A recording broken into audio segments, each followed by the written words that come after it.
Mm, mm, mm, mm. Get rid of you and you.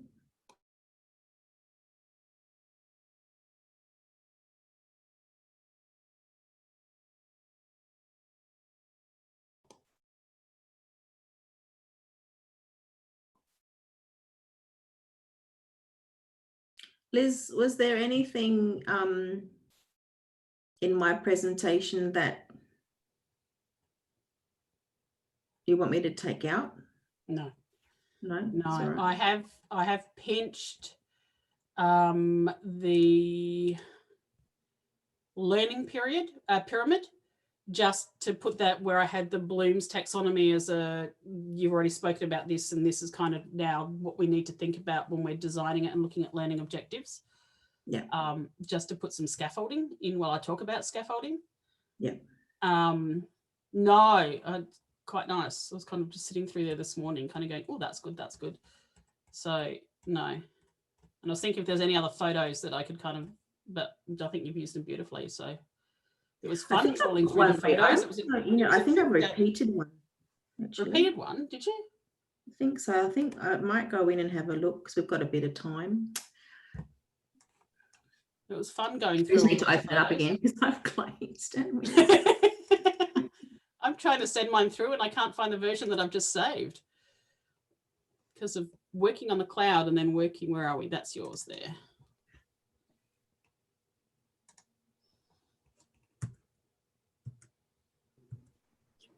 You showcase the students much better than I do. Probably I haven't informed you that we've got about 3,400 participants today. Yay. Yay. That's good. Yes.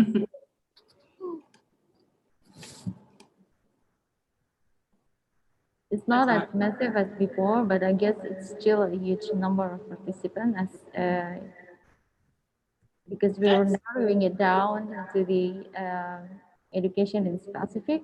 So probably only for the educators that will join this webinar today. And you might find that you have more. I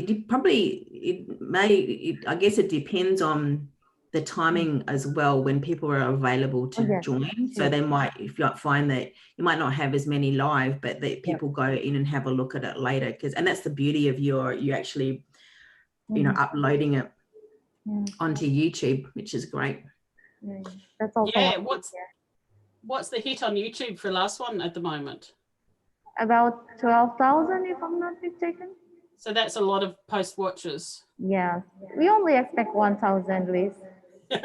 Oh, this is the biggest audience I've presented to, so I'm not nervous at all. No, you don't. I'm presenting to you. That's it. The people I see on the screen, that's who I'm presenting to. That's it, yes. So just let's pretend audience watching you that night. Oh, well, you get that at conferences. Kristen, you have slide 4 and slide 29. Are the same? Yeah, same picture, but... Yeah, I thought, is that the one with Sharon? No, it's with two students and it's with the resuscitator, but it's the old uniform. Oh, yeah. That's right. Have you got another one or do you want me to find another one? Oh, that's all right. I'll go in and have a look and find something else. That's cool. Thank you.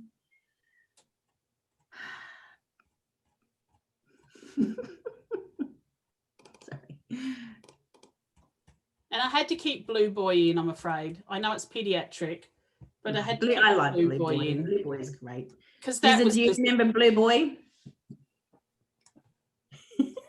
Let me show you. Well, you'll remember it anyway.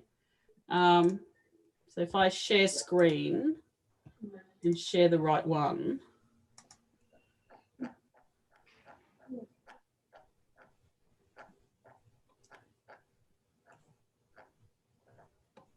Yep. So that's Blue Boy. Is he coming up? The balloon head. Yes. Because he's a perfect example of how to do a simulation with no technology apart from an iPhone and stuff that you could have lying around the house, except of course shrinking it down to a baby and a woman. Yay. Kingdom is that Blue Boy. Yeah. His jumpsuit's still in the cupboard somewhere. Oh, really? It probably still got padding in, actually. I think all we did is kind of the balloon just disappeared, but I think he's still headless in the cupboard somewhere. Headless, yes. We can change his balloon. We can change his color of his face, so that's good. Now, where is this saved to?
Assalamualaikum warahmatullahi wabarakatuh. Good morning, everyone. Welcome, Christine, again, and welcome to Liz. Thank you for joining our webinar this morning, and we hope you all in good and health condition, and welcome to Dr. Budi Prasetyo and other speakers, and also committee, Dr. Budwi, Wastika, and we hope that today webinar will running well. And I'm so sorry because I cannot attending this seminar from start until finish because I have to work to my outpatient clinic. And do not worry, we have a good team here, young team and very experts in their field. There is a Dr. Imran, Dr.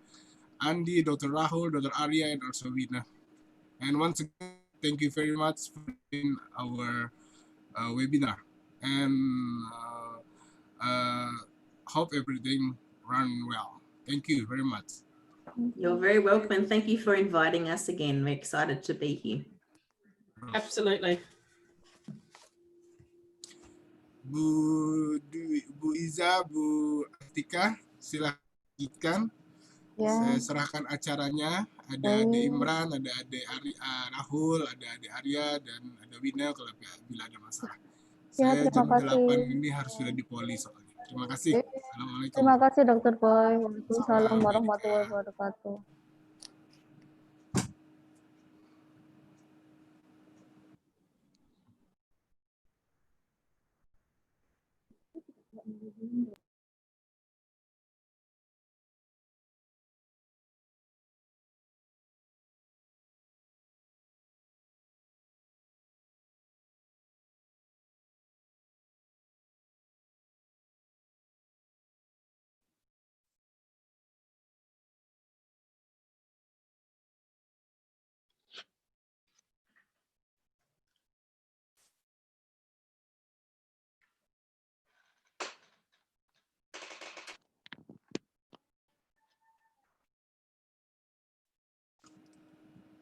Sebelum pamit, saya pamit dulu sama Dr. Budi. Dok, Assalamualaikum.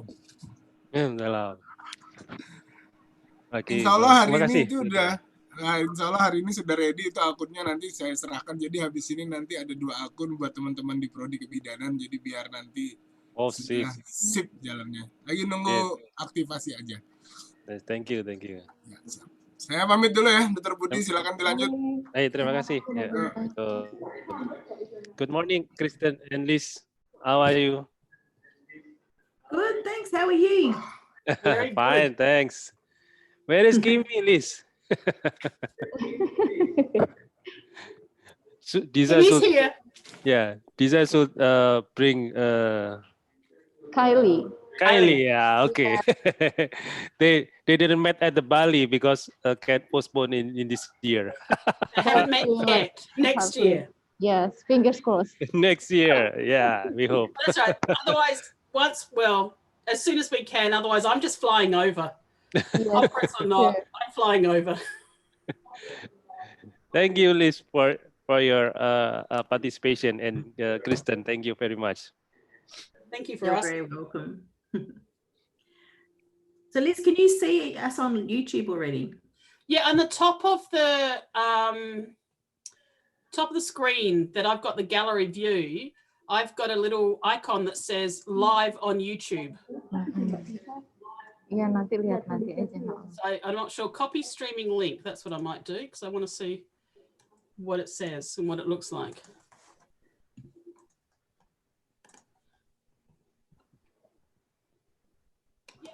Yep. It's live, but there's about a 15-second delay. I've got a little icon that says live on YouTube. Iya, nanti lihat nanti aja. So I'm not sure. Copy streaming link. That's what I might do because I want to see what it says and what it looks like. I've just gone in, Diza, we're streaming already onto YouTube. Are you aware of that? Yep. Yes. It's live, but there's about a 15-second delay. I've got a little icon that says live on YouTube. So I'm not sure. Copy streaming link. That's what I might do because I want to see what it says and what it looks like. I've just gone in, Diza, we're streaming already onto onto YouTube. Are It's you aware of 18, that? yeah? Yep. Yes. Your voice coming late.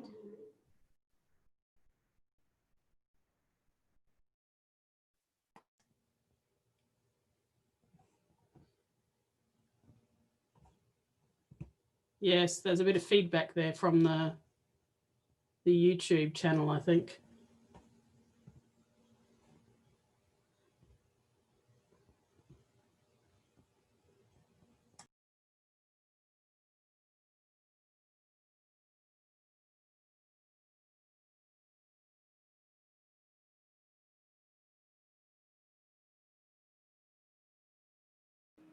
Oh yeah, one more thing, I forget. I have to start the YouTube streaming earlier than usual because the one who can start the live streaming is me because I have to go to my clinic earlier, so I have to start YouTube streaming earlier as well. Okay. Really sorry, I forget to announce That's previously. okay, It's okay. doctor. We've just known that as Yeah. well. Okay, okay. Meanwhile, if you don't want to see in YouTube, you can stop your video. It will also stop the video on the YouTube. But if the webinar is already started, you can start the video as well. Okay. Once again, I'm really sorry for the late announcement, right. and thank you very much. That's all right. It's just a matter of saying hello to the world that's watching. Yes, that's why not, because there's already so many participants already joining us from the YouTube too. I think there is 21 participant already. Oh no, it's almost 60. There's almost 60 participants following us in the YouTube as well. Welcome to behind the scenes of a webinar. Welcome to behind the scenes of the webinar.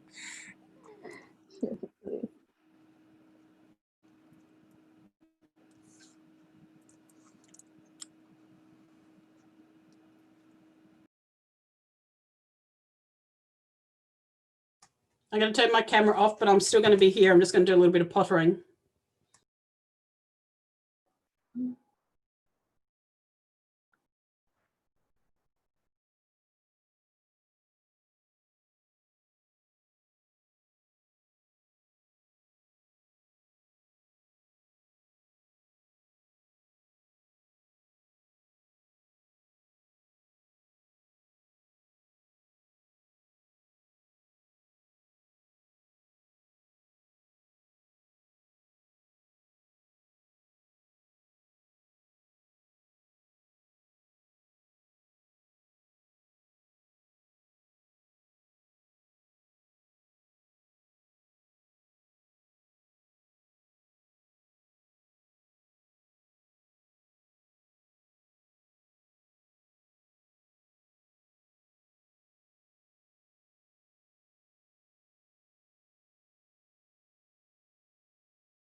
Good morning, everyone. In a few seconds, we will start the broadcast and the participant will be allowed to join this webinar.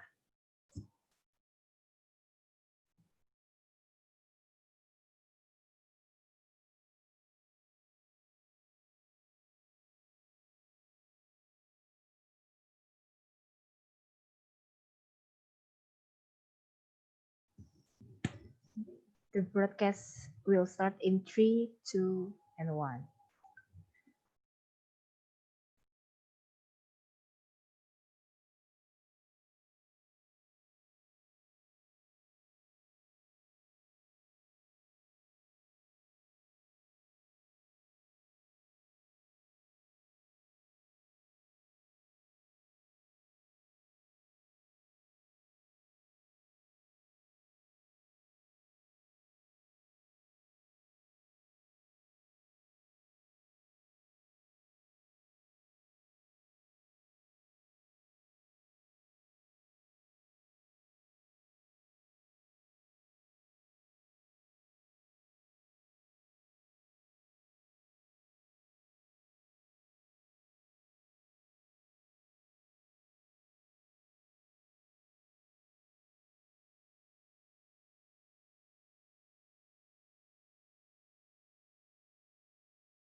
Good morning, ladies and gentlemen. Welcome to the 26th Airlangga Webinar Conference Series. The Strategy of Simulation Learning Process in Midwifery Education Part 2. My name is Vina, along with my senior Dr. Ahmad Heriana, Specialist of Pediatrics, and my colleagues Dr. Imran, Dr. Corin, Arya, and Rahul. We are the organizing committee members of this morning's webinar. This webinar is organized by the Faculty of Medicine, Universitas Airlangga, Surabaya. We are happy to announce to you that up until now, the registrants have reached 3,400. Before we proceed to the main event, we will announce some of the rules regarding the certification and Q&A session of this webinar.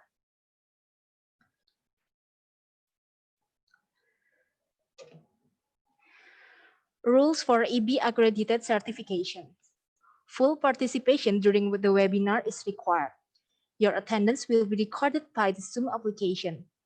By the end of this webinar, participants are required to fill a questionnaire which the committee will send the link of in the chat box. The certificate will be sent to your registered email address. Next. Rules for Q&A. Use the Q&A box on the middle of your Zoom panel to write down your questions. Questions will be sorted and discussed after all lectures have been presented. Thank you for your participation, and we sincerely hope you enjoy this webinar. We will start this event with an opening remark from our beloved host, Ms. Andika R. Frati, Magister Kebidanan. Ms. Andika, the time is yours. Okay, thank you, Dr. Winnie.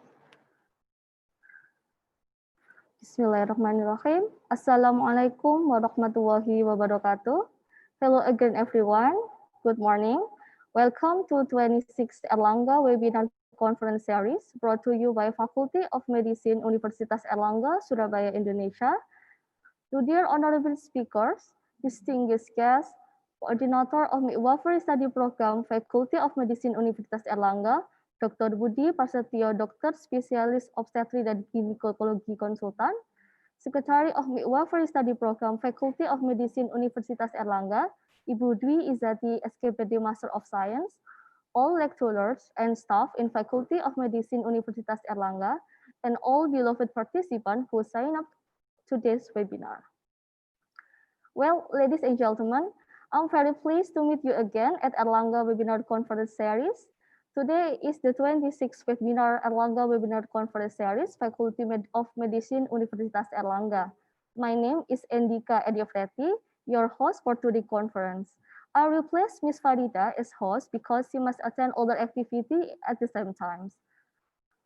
Now I will inform you that today's webinar participant is almost 4,000 people, but I apologize that only 1,000 participants can join directly from Zoom application, and the rest still can join this webinar through YouTube streaming channel. Ladies and gentlemen, at the previous Midwifery Education Series, Part 1, at September 2, 2020, we were talking about midwifery education challenge in pandemic. And today, at the Midwifery Education Webinar Series 2, we will be focusing about the strategy of simulation learning process in midwifery education. We will discuss about the clinical teaching and simulation method in midwifery education in pandemic from our expertise speaker from Flinders University, Australia, and Indonesian Midwifery Education Association, or IPIN. Hopefully, through today's webinar, we will gain insight and knowledge how to improve clinical teaching method in midwifery education during this pandemic. Ladies and gentlemen, before we start this webinar, I would like to introduce our remarkable speaker for today. First, we have Ibu Julie Octalia, SST Master in Medical Anthropology. She is the representative for Research and Development, Indonesian Midwifery Education Association, or IPIN. And the second is Kristen Graham, Master of Public Health and Tropical Medicine, Master of Nursing, Master of Professional Educational and Training, lecturer from Nursing and Midwifery at the College of Nursing and Health Sciences at Flinders University, Australia. And the last one, we have Liz McNeil, PhD candidate from Flinders University, Australia. We are very honored to have this amazing speaker for today. Like previously webinar, we also have a special guest who will be joining us later. They are the head of Indonesian Midwifery Education Association, Dr. Nanda Jumiani Ilyas, MKes, and from UNFPA Indonesia representative, Ibu Elvira Lianto dan Ibu Rismawati Ima Arianti. Ladies and gentlemen, before we start this webinar, we will listen together Hymne Erlangga.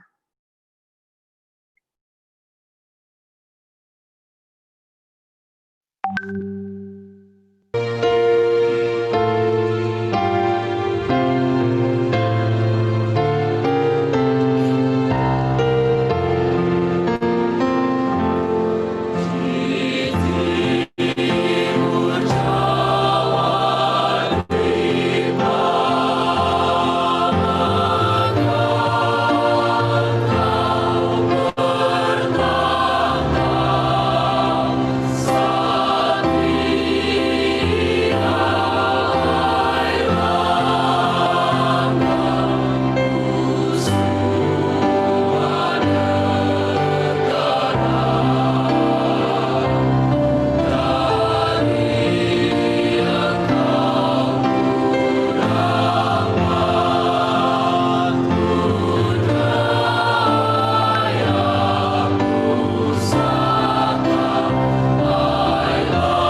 ladies and gentlemen, we move to our first agenda. Is welcome speech from Coordinator of Midwifery Study Program, Faculty of Medicine, Universitas Erlangga, to Dr. Budi. The time is yours. Thank you, Mrs. Andika. Assalamualaikum warahmatullahi wabarakatuh. Good morning, ladies and gentlemen. The Honorable for Dean of Faculty of Medicine at Universitas Erlangga, the representative from Indonesian Midwifery Association, and from IPKIN, Mrs. Julia Octavia, and the representative of UNFPA, all lecturer and staff in Midwifery Study Program, Medical Faculty Universitas Erlangga, and especially for our special speaker today, our friend from Flinders University, Adelaide, South Australia, Mrs. Kristen Graham, and Liz McNeil. Thank you for your participation in this webinar, and all of participants for webinar. Please welcome in 26 Erlangga webinar conference series, which is brought to you by Medical Faculty Universitas Erlangga, Surabaya, Indonesia. The title is the strategy of simulation learning process in midwifery education.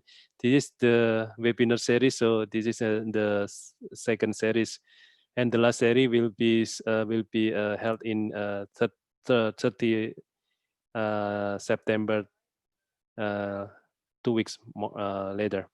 In this occasion, first of all, let's ask thanks to Allah Subhanahu wa Taala, who has given us His blessing and mercy, so we can gather today in healthy and a good condition. Second, I would like to thanks to the host, Mrs. Andika, and our committee that support this webinar. And as we know that the pandemic COVID-19 caused a massive effect in our today's work, including in the educational system. So medical faculty, Erlangga University is committed to support the optimal process for the students. So like that we do this morning, we like to improve our teaching method and our strategy to dwelling this condition. Finally, hopefully that this event can increase our education quality in a midwifery study program in Universitas Airlangga and also in Indonesia. We also apologize if there is something inconvenient in any term during this event. Thank you very much for your kind attention. Wassalamualaikum warahmatullahi wabarakatuh. Thank you, Mrs. Andika. Waalaikumsalam warahmatullahi wabarakatuh. Thank you very much, Dr. Budi. Well, ladies and gentlemen, let us move now to our main session. This session will be guided by our beloved moderator, Ms. Dwi Izati SKBD Master of Science.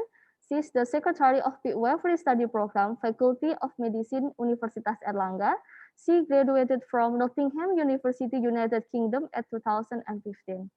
So, well, I would like to give this session to our moderator, Ms. Dwi Izati. The time is yours.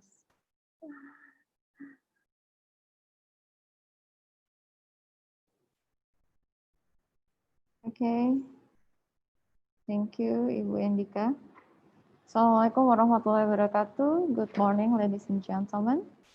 Hello, I am Diza, and I'll be the moderator of today's webinar conference. And in this special occasion, I would like to welcome and express my gratitude to the Dean of Faculty of Medicine, Erlangga University or representative, Head of Indonesian Midwifery Education Association or representative, UNFPA representative, Ibu Risnawati Ima Arianti, PhD, or Dr. Elvira Lianto, Coordinator of Midwifery Study Program, Dr. Budi Prasetyo. Thank you for supporting. All lecturers and staff in Faculty of Medicine, Erlangga University, and also our very special speakers today. The first one is Ibu Julie Octalia as the representative of Association of Indonesian Midwifery Education or AWCS, who will deliver the topic regarding recommendation of AWCS in terms of clinical competencies learning method in midwifery education, especially in Indonesia.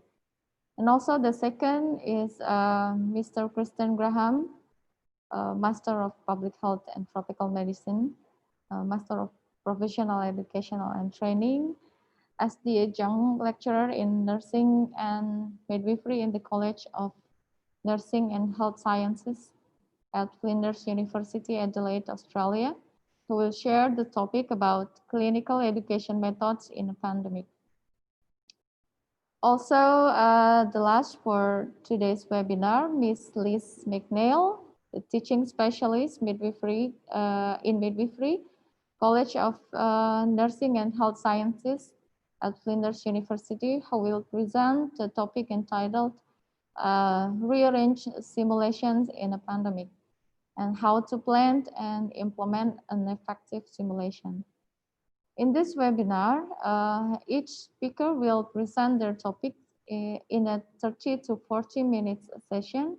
And after all speakers present the topic, session will be continued by Q&A sessions. So to all the participants, if you have any question regarding the topics, please write it down in the Q&A box provided in the Zoom. And you can also write your question in Bahasa if you wish, and we will try to translate it into English. And the question will be answered are selected randomly by the team, and probably in the end of all sessions, I will make a general conclusion based on all the presentation of our speakers, both in English and in Bahasa, so that hopefully we can have the same understanding about the presented topic.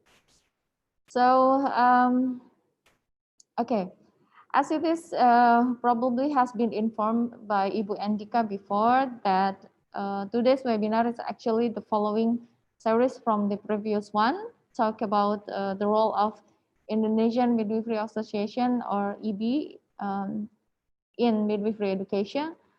Also, we have discussed before the needs and challenges in having high quality of midwifery education and how to embed the critical thinking and clinical reasoning to answer such challenge. So today, for the first topic, we will hear from the side of IPKIN as educational body, recommends the clinical competencies learning method in midwifery education in Indonesia. All right, without any further hesitations, before I welcome the first speaker to present the topic, please let me introduce her by presenting her profile briefly. Right.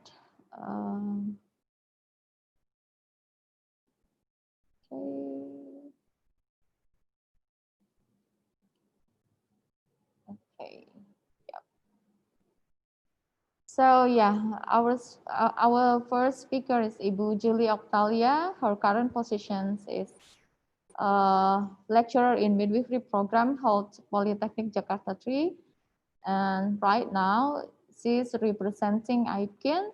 And her working experience is the first one, lecturer in midwifery program called Polytechnic Jakarta 3 up till now. And then she had one midwifery private practice until 2012. And then the section editorial Siajam Journal of IPKIN. And the professional membership committee of research and development division of IPKIN, education development technical team of the general committee, yeah, at Indonesian Midwife Association or EB, and also member of Indonesian Lecturer Association. And then she has awarded Satya Lencana Karya Satya in 2014, and also one of the outstanding lecturer achievers by Ministry of Health in 2016. That's a very short profile of our first speaker. We can see that this is really one of our significant midwifery educator in Indonesia. So please, I welcome Ibu Julie Octalia to present your topic. You have 30 minutes, and so yeah, time is yours.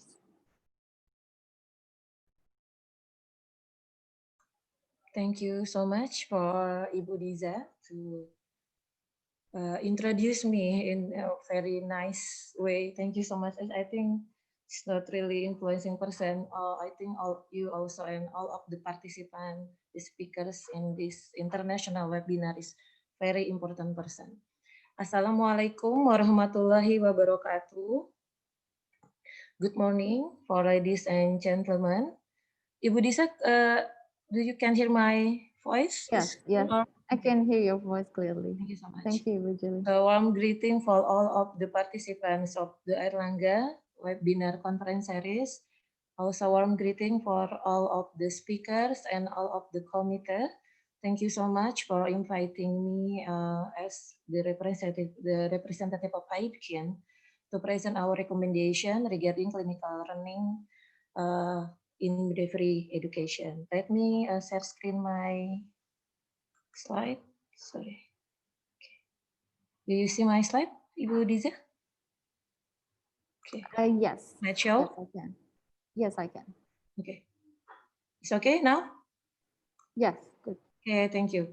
So this is our recommendation in IPKIN regarding clinical competencies learning method in midwifery education.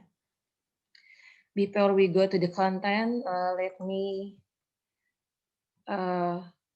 read the quote from Benjamin Franklin. He said that, "Tell me and I forget, teach me and I remember, and involve me and I learn." So I think this is very nice and meaningful quotation for all of us as the educator or everybody who involved in the education. So the involvement, the student, it will help the student to learn.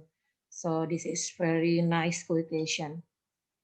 again, in the first webinar, Sherry, Ibu Emi, Ibu Linda, and Ibu Kristen also tell to us about ICM recommendation that the first pillar of strong midwifery profession is education.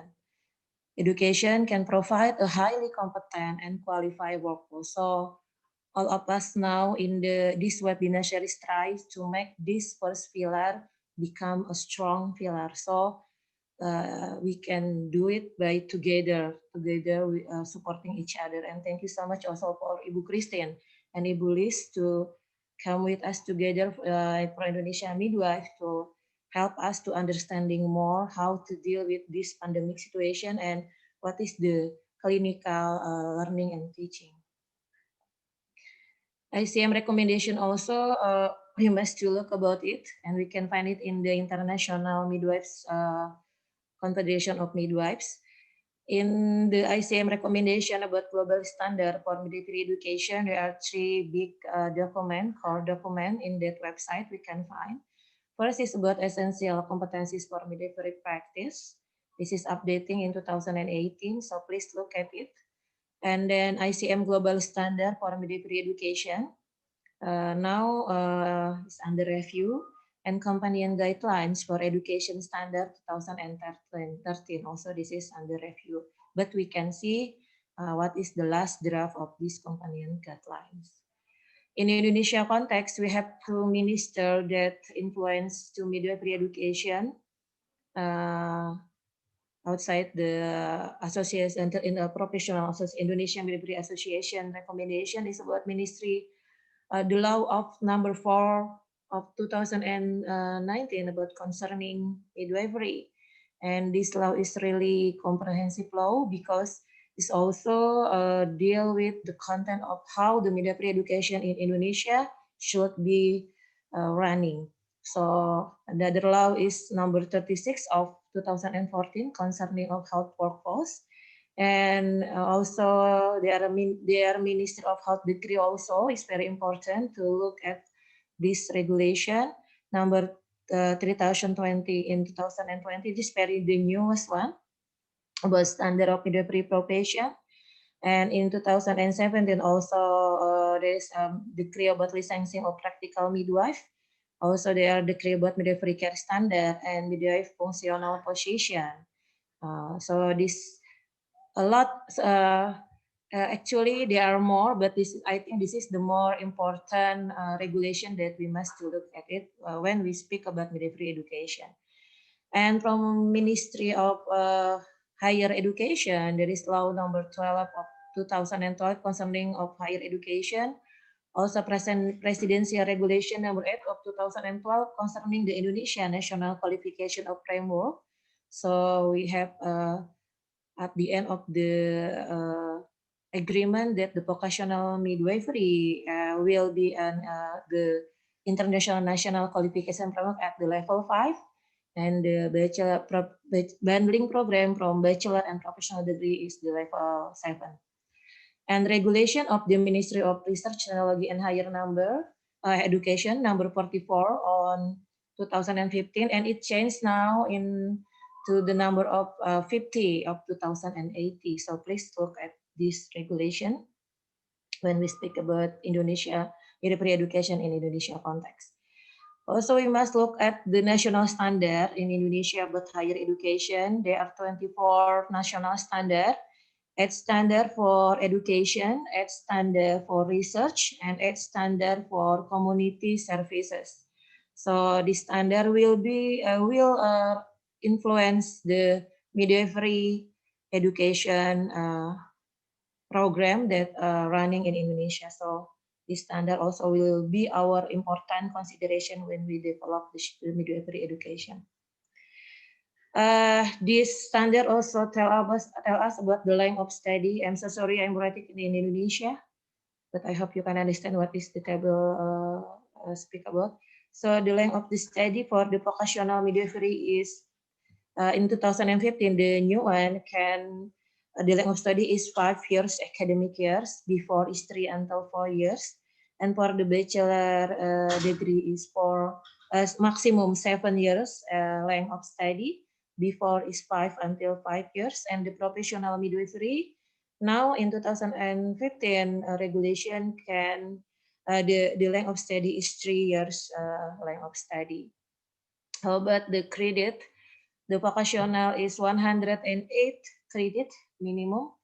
The bachelor is 144 credit, and the professional program is before is 36, but now is 24. But in our recommendation for the credit, the professional midwifery program, from our analysis of our program learning outcome for professional degree, we cannot use the 24. We need to we still need the minimum 36 credit for the midwifery education. So the placement, clinical placement place, we can take the student to the private midwife, primary healthcare unit, clinic, hospital, and community. So this is very challenging now in pandemic situation, but so many discussion about it already. So, okay, and about midwifery faculty. In Indonesia, we have 3 kind of midwifery faculty here. First is midwifery teacher, second is clinical teacher, and third is individual from other discipline who teach midwifery program, who are competent in the content they teach. So this is in Indonesia. And what about qualification? This is our recommendation, and it's already writing in formal regulation also. So the midwifery teacher and clinical teacher, they must have formal preparation in midwifery, demonstrate competencies in midwifery practice. They can hold a current license. They must hold a current license or registration or legal recognition in Indonesia midwifery practice. So the teachers and clinical teacher have the STL license, and they also must have preparation for teaching or undertake such preparation as a condition of continuing to hold the position and maintain the competence in midwifery practice and education. How about their roles? The midwife teacher provide education, support, and supervision of individuals who teach students in practical learning side, and midwifery teachers and midwifery clinical preceptor or clinical teacher work together to support or to facilitate it, directly observe and evaluate student practical learning. The ratio of student to teacher and the clinical preceptor or clinical teacher in classroom and practical side is determined by the midwifery program, but we have the national standard for the bachelor degree and the professional degree. For the professional degree and for the clinical ratio is 1 preceptor compared to 5 students. So how about the competencies of midwifery teacher and clinical preceptor in Indonesia? We have 4 minimum competencies to be a midwifery teacher or clinical preceptor. First is about professional competencies. Second is about pedagogic competencies, third about social competencies, and 4 about personality competencies. So, how about curriculum? Curriculum is a plan of educational experience offered to learner under the guidance of educational institutions. So, again, midwifery education is competencies-based curriculum. So, the most important thing is activity-based learning, integrated use of knowledge, skill, and attitude for doing professional tasks. And again, this is really challenging in this pandemic era. So in Indonesia, we also have, we call it program learning outcome or CPL, capaian pembelajaran lulusan. This PLO is national agreement between Indonesia Midwifery Association, or EB, ITKIN, experts, midwifery experts, and representative of midwifery institutional who led the program. So in the PLO, there is 4 big components in this learning outcome. First is about general affection, or attitude, we call it sikap umum, lalu general skill atau keterampilan umum, ada keterampilan khusus or specific skill for midwives, and specific knowledge for midwife atau penguasaan pengetahuan spesifik for midwives. The national standard give us the key content for the general affection and the general skill, but number 4, but specific skill and specific knowledge is driven by the midwifery profession itself. So this is the agreement between all of the association, the institution, and the midwifery expertise in Indonesia. And our recommendation about curriculum design in midwifery education in Indonesia is spiral design. So this spiral design is really need collaboration from all of the elements, from the teacher, from the clinical side, from the laboratory staff, from the library, that everything. And the spiral design is really important to develop in every midwifery education institution. And how about the learning perspective or approach is about, we recommend to use SPICES model from Harden. SPICES is student-centered, problem-based, integrated, community-based, and elective-driven, and S for the S is the systematic design. And we really ask the institution to make not the rigid curriculum, but adaptive curriculum. So the curriculum can be able to adapt to various situations. So when in Indonesia, we faced with the sudden pandemic, and I think the most the first really dangerous in March in 2020. So if the curriculum rigid is really cannot survive with the situation. So this pandemic really give us learning about how to make the adaptive curriculum, how to make innovation on teaching and learning methods, innovation on assessment and evaluation, and also curriculum mapping. So this is very give us nice, not nice, but important learning how to make our curriculum is adaptive. And we as in the AID can really recommend to all of the midwifery education to implement this model of care that ICM already recommend. First, help the student to learn as a midwife to promote and protect women's and newborn health and rights. Facilitate the student to be a midwife who can respect and have confidence in women and in their capabilities in childbirth. And help the student to promote and advocate for non-intervention in normal childbirth. Help the student to learn how to provide women with appropriate information and advice in a way that promote participation and enhance informed decision-making. Help the student to offer respectful, anticipatory, and flexible care, which encompasses the need of the woman, her newborn family, and community.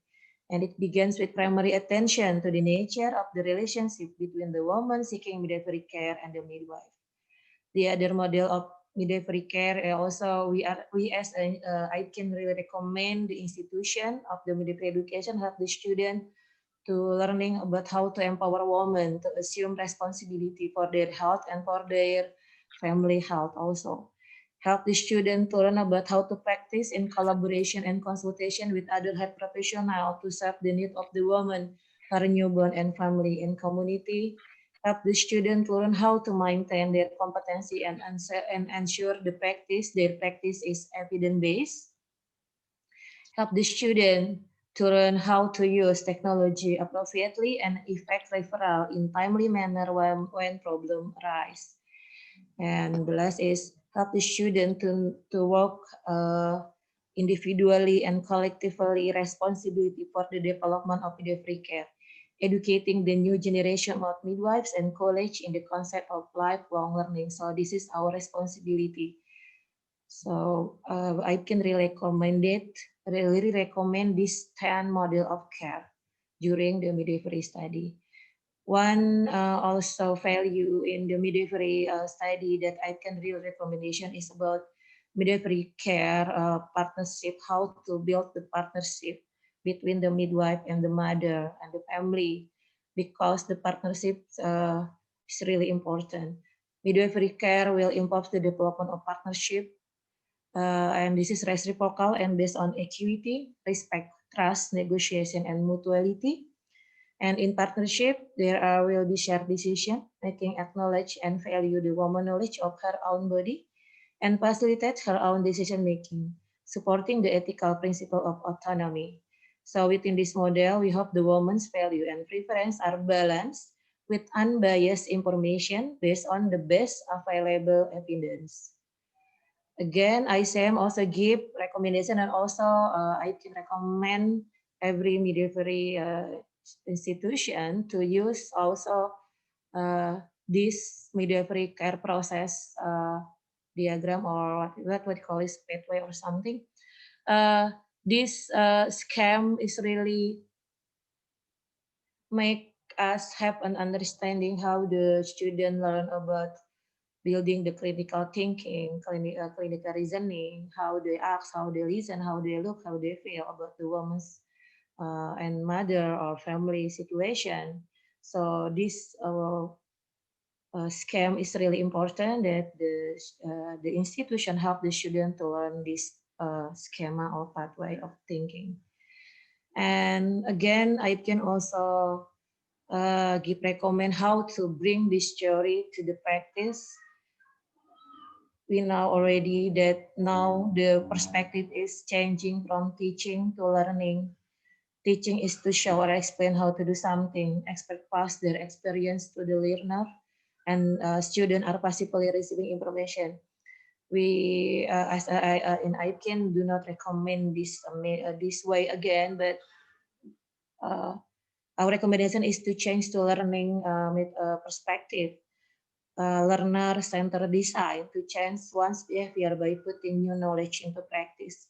Learner construct their own understanding, and students are actively involved. This will trigger or stimulate the student to get motivation to do lifelong learning. And how about clinical learning? In 2018, I can give recommendation about the number of clinical experience for bachelor and professional program. The component is from teenager pre-conception care, antenatal care, intanatal care, postnatal care, newborn baby and preschool children, family planning and contraception, and continuity of care. This is based on analysis until 2008 and 2019, but in this pandemic situation, still had discussion about this experiences number. But this is our ideal number that we analyze, that from this number, the student can have better experience to be a good, better midwife.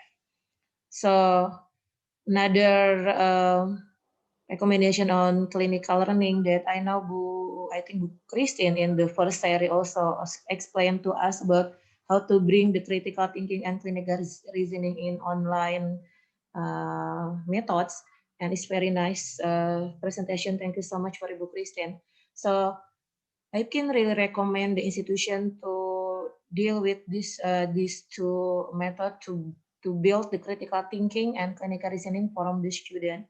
But it is still a challenge for us because this pandemic situation. But we have many expertise here that recommend us how to bring this perspective, to bring this method of critical thinking and clinical reasoning in the online system, or in the combination between online and luring method.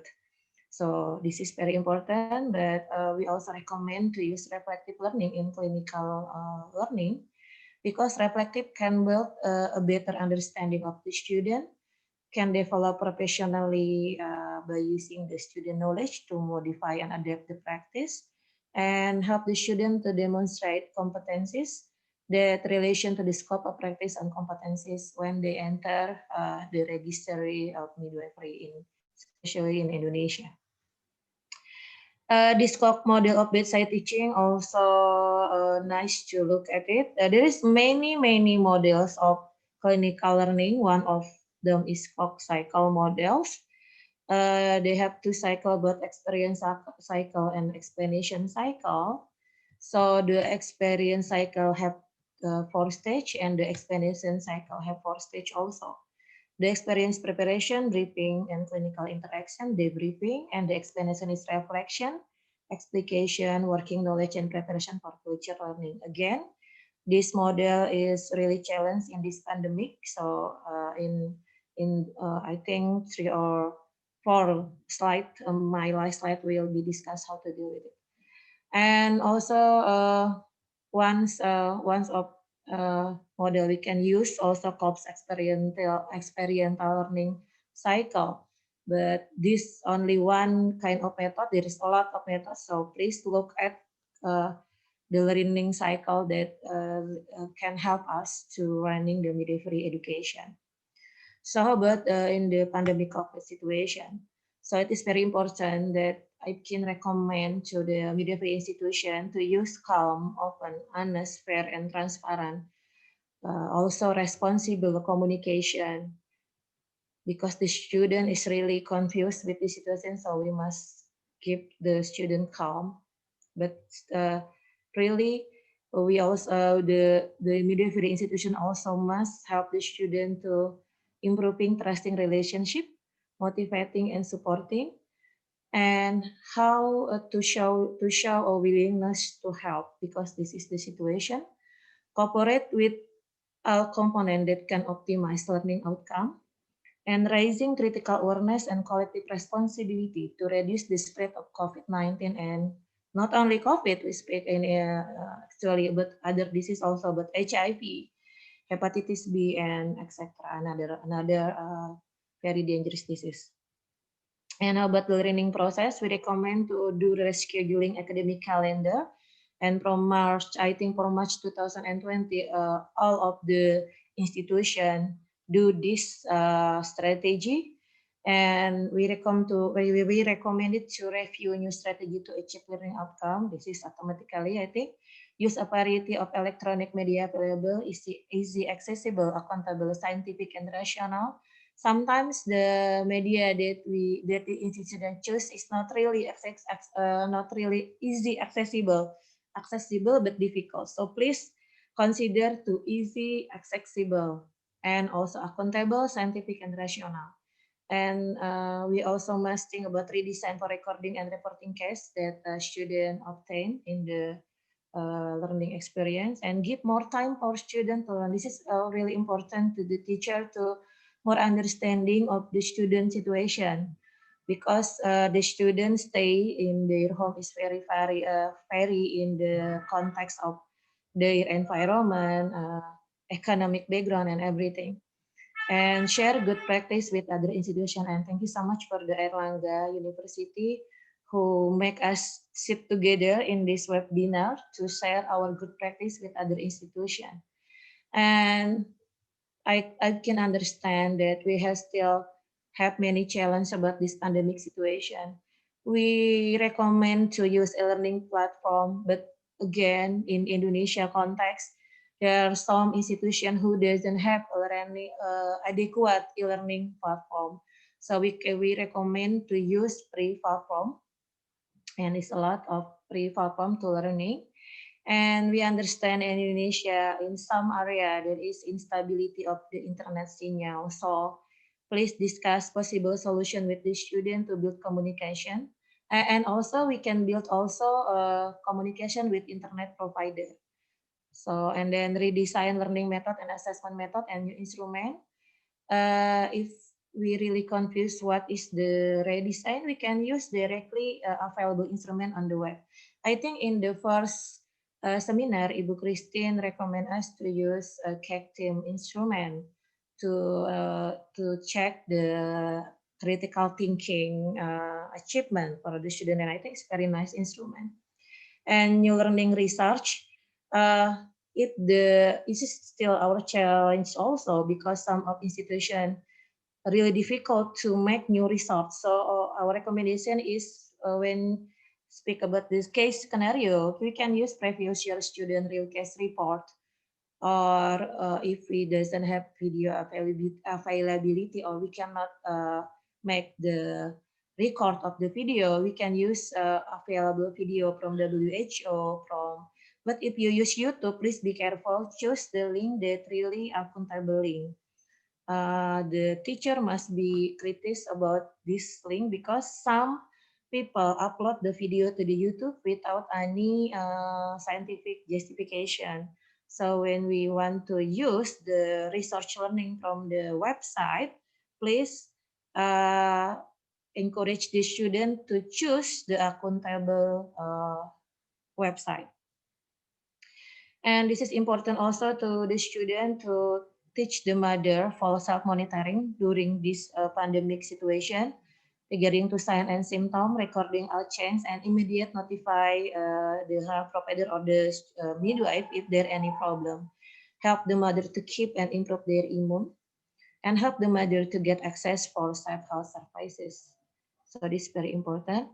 And if clinical learning need to continue in new normal area, and now in Jakarta we have also again the governor also asked us to stay at home again after 3 months of new normal adaptation, but there is variation in another area in Indonesia. So if the clinical learning need to continue in the new normal, and the clinical placement will be held, so please analyze the situation and impact, choose critical competencies that cannot be achieved by online learning.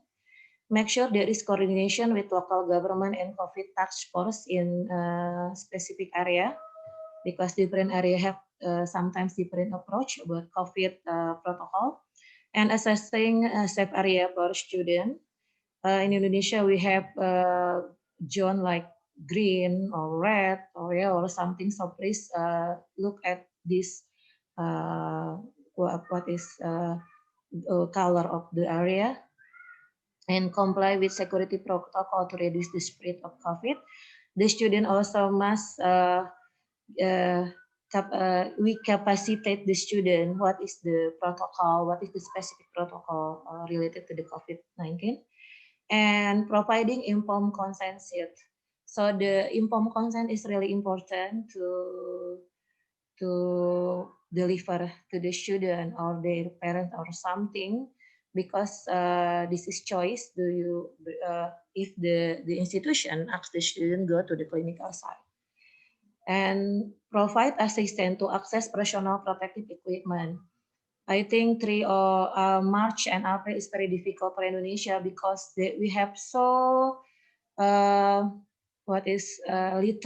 personal protective equipment. But now I think it's better situation. But still, for the student, the institution must help them to access personal protective equipment. And then we recommend to the student, also the midwifery teachers or clinical teachers, to do COVID screening test. And all of about this discussion, I think we can do not achieve anything if we can work only by ourselves. So our last recommendation is together we can. Thank you so much. This is our presentation. Come back to Ibu Diza.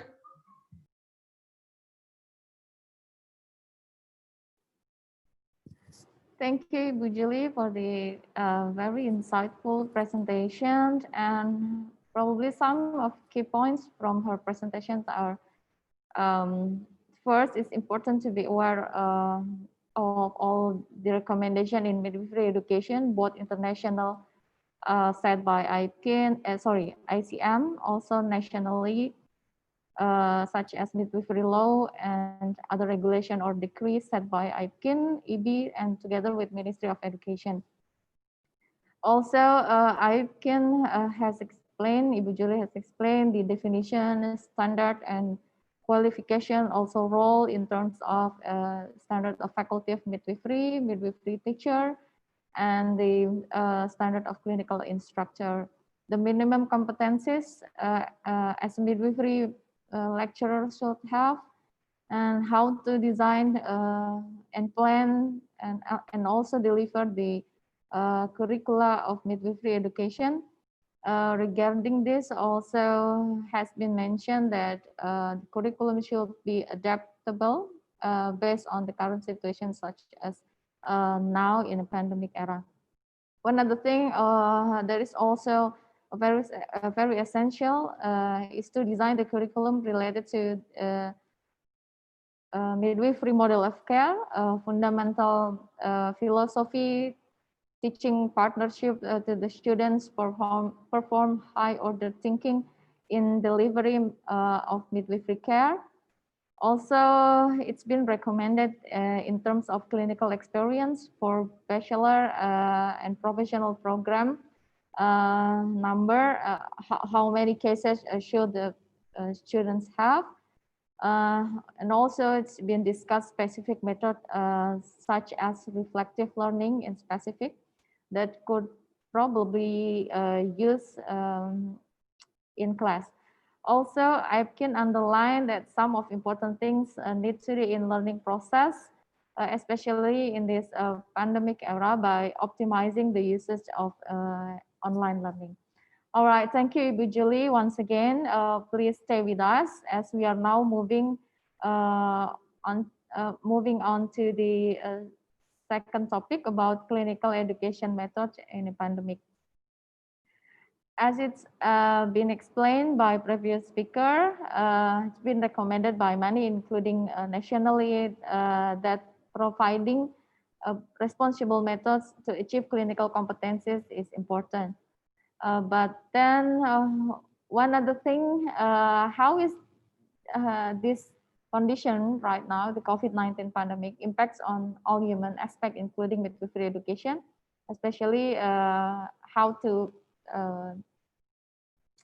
answer that the students could have good clinical competencies. So we have Kristen Graham here right now. Hi, Kristen, how are you doing? Can you hear my voice? Yes, hello, how are you? Okay. All right. Okay, yeah, we're all good. And it is such an honor for us all to have you again today. So before Kristen presenting her topic, I'll also introduce her by informing her profile briefly.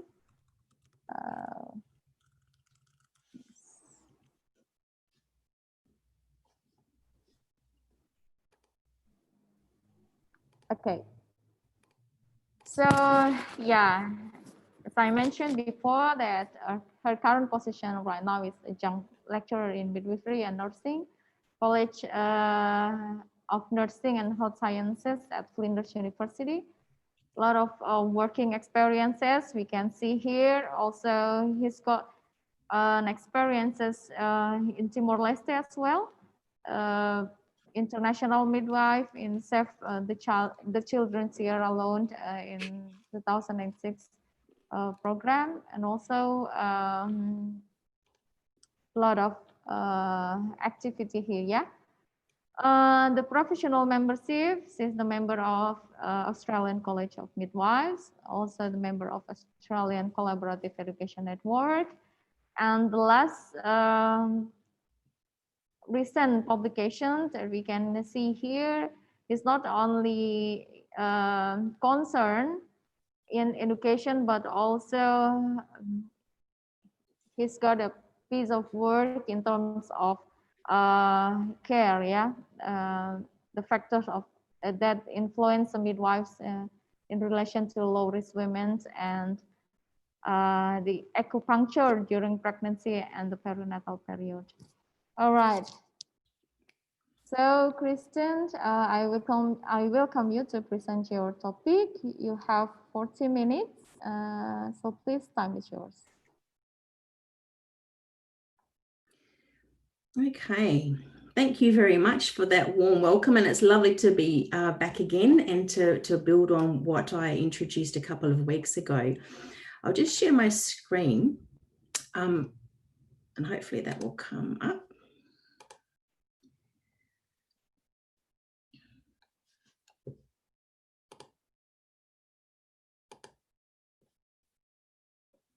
Can you all see that now? Is that okay? Yes. Lovely, thank you. Okay, so I am an adjunct lecturer in nursing and midwifery at Flinders University, and it is a pleasure to continue to work with Erlanger University, in particular the Faculty of Medicine and the School of Midwifery, in being able to talk about some of the importance of midwifery education and particularly looking at clinical education and simulation, which Liz is going to focus on in her presentation. I'm now an adjunct lecturer. at Flinders, and so I'm moving more into a research space now, but I certainly have always loved working in clinical education with midwifery students. It's such an important aspect of our role. So it's lovely to be able to talk about this again, and thank you so much for the invitation and for all the hard work that has been put in to making these webinars possible. So my focus for this particular presentation is clinical education methods in the middle of a pandemic. This is a very unique time for us, and it has brought many, many challenges to midwifery educators in Australia, in Indonesia, and around the world in trying to enable us to work with our students and to ensure they are ready to enter the workforce. So my presentation is going to firstly look at what is clinical education, what are our priorities, what are our objectives, what are some of the methods that we routinely use for clinical education, and how we can adapt those methods during a pandemic. What are some of the challenges and what are some of the opportunities in this regard? So firstly, what is clinical education? Clinical education it should be a time when students develop their abilities to seek knowledge, to seek and develop skills and professional behaviours that they can use in the management of patients, or in regards to midwifery, in the management of women or care of women and their babies. So clinical education is such an important aspect of any midwifery program. It is something that is absolutely integral to ensuring that we have midwives entering the workforce who are very, very safe and competent in their practice, and who are also very woman-centred, and that their care is based on the fundamental principles and philosophies of midwifery.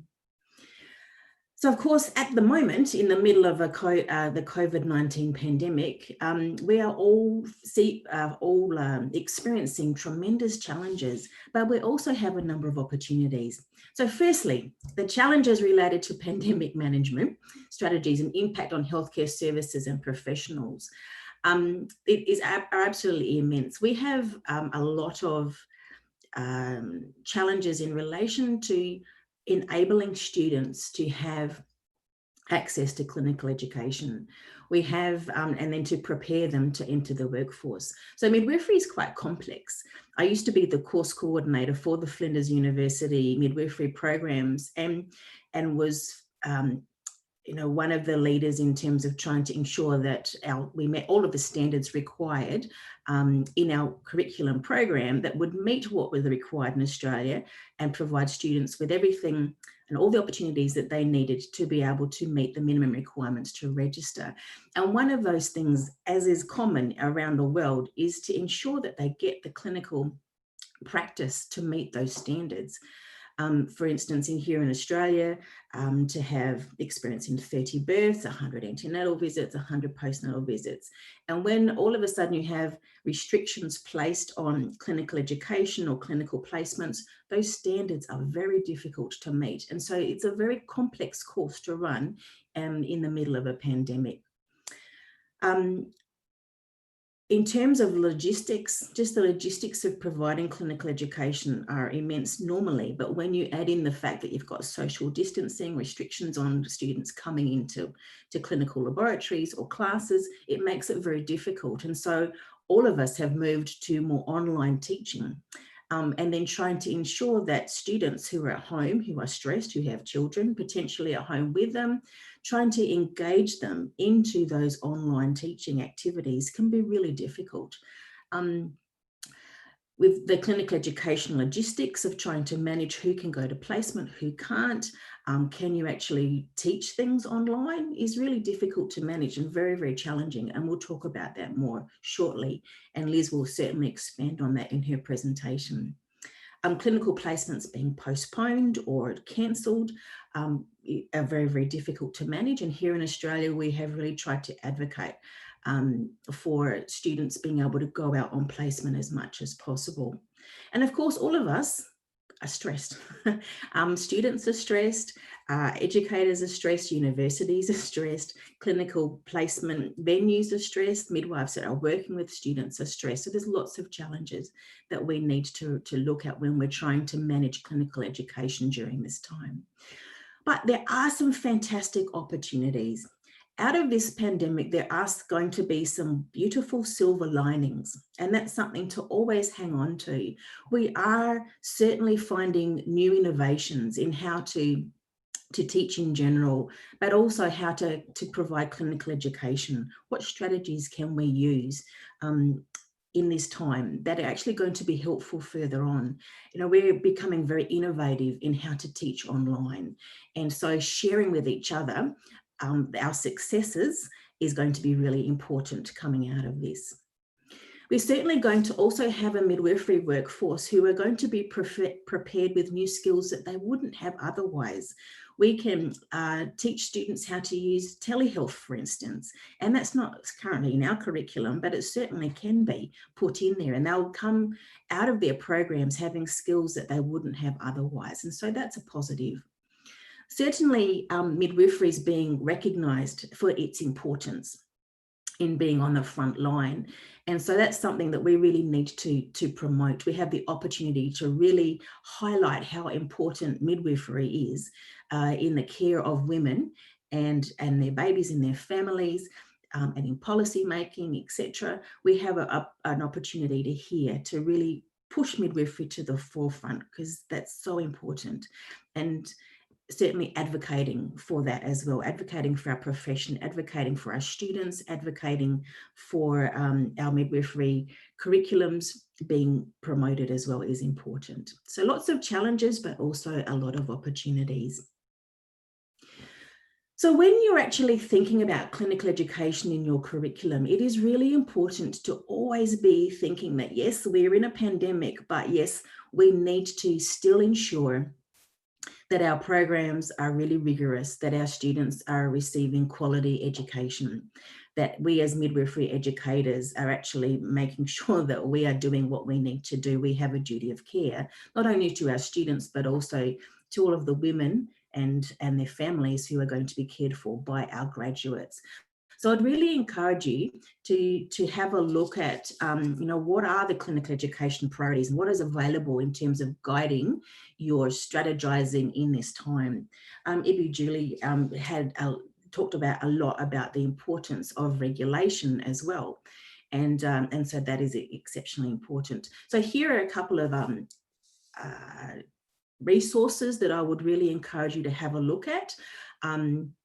Certainly the Framework for Action, Strengthening Quality Midwifery Education for Universal Health Coverage up until 2030. It's a fantastic resource, as is the WHO Midwifery Educator Core Competencies, to really think about our own responsibilities and what are our competencies for being an educator. We need to be looking at the International Confederation of Midwives as well. Ibu Julie has already talked about what is available there to help guide us in terms of developing clinical education and looking at strategies to enhance that at this time.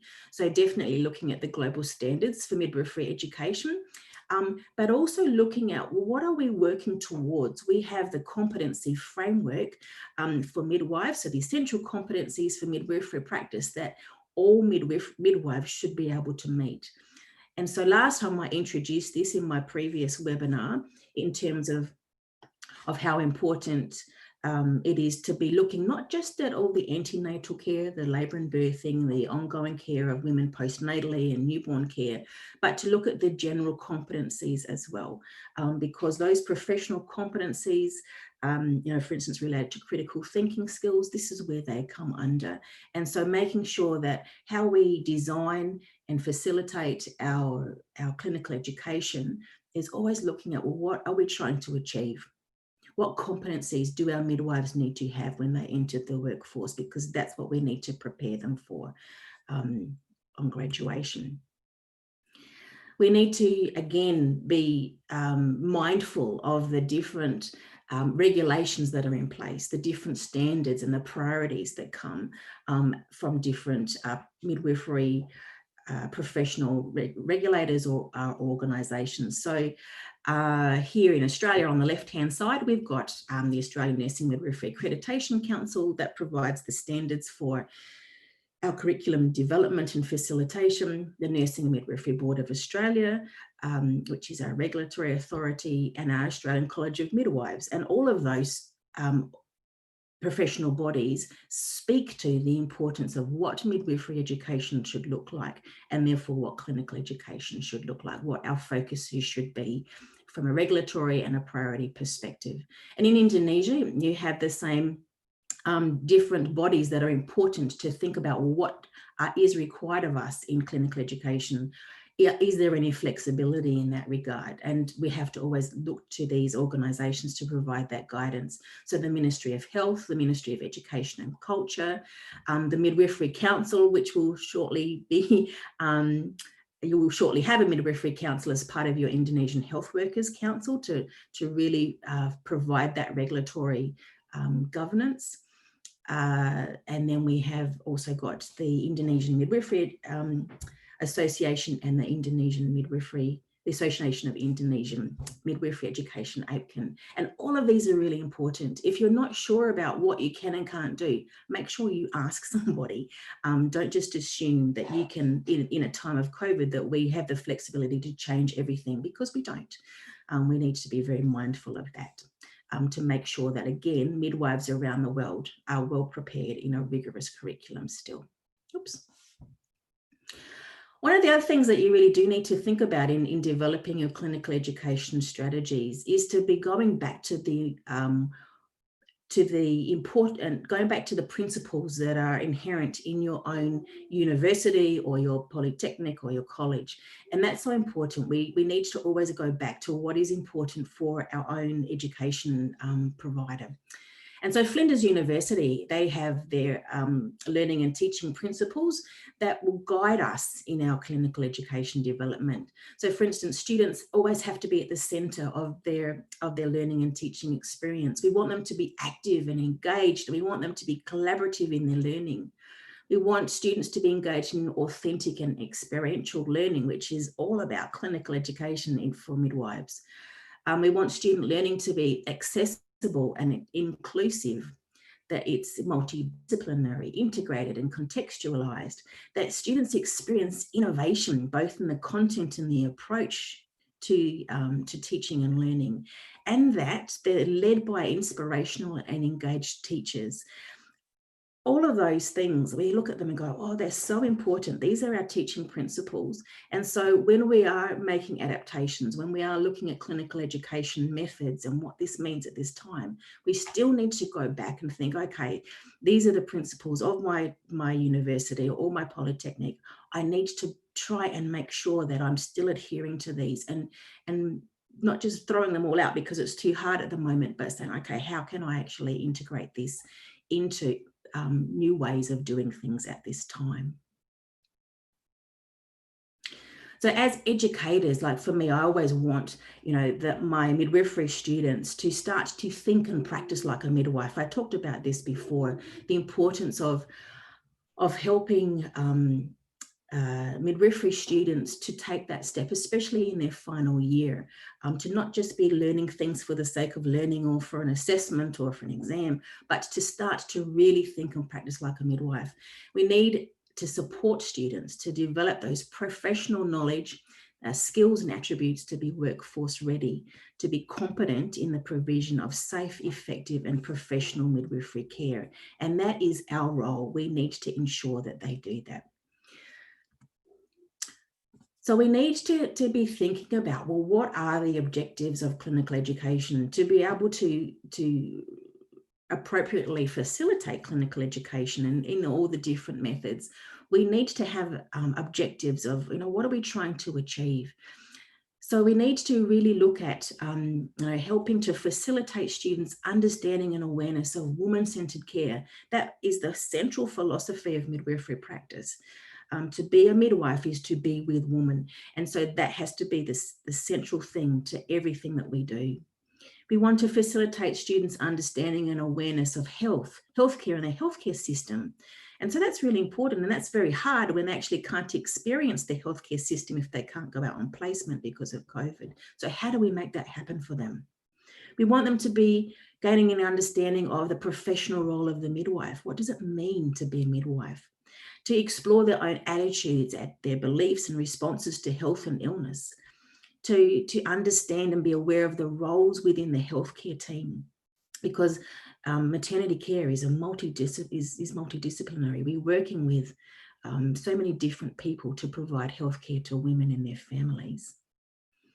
We want them to understand and be aware of the importance of evidence-based practice, that everything that we do needs to be based on evidence, not just because everybody's been doing that for the last 20 or 30 years, but because there's research to show that that is best practice. And we want them to be gaining an understanding and awareness of the professional responsibility and accountability that we have, which for midwives is tremendous. You think about, all of the decisions that we make, the autonomy that we have in our practice. It is so important that students are very aware of that and that they get that through their clinical education opportunities. In addition, we want to facilitate students' development of midwifery professional competencies. So we've gone through that. There's many of them. But we also want them to be able to, through clinical education opportunities, to develop critical thinking and clinical reasoning skills.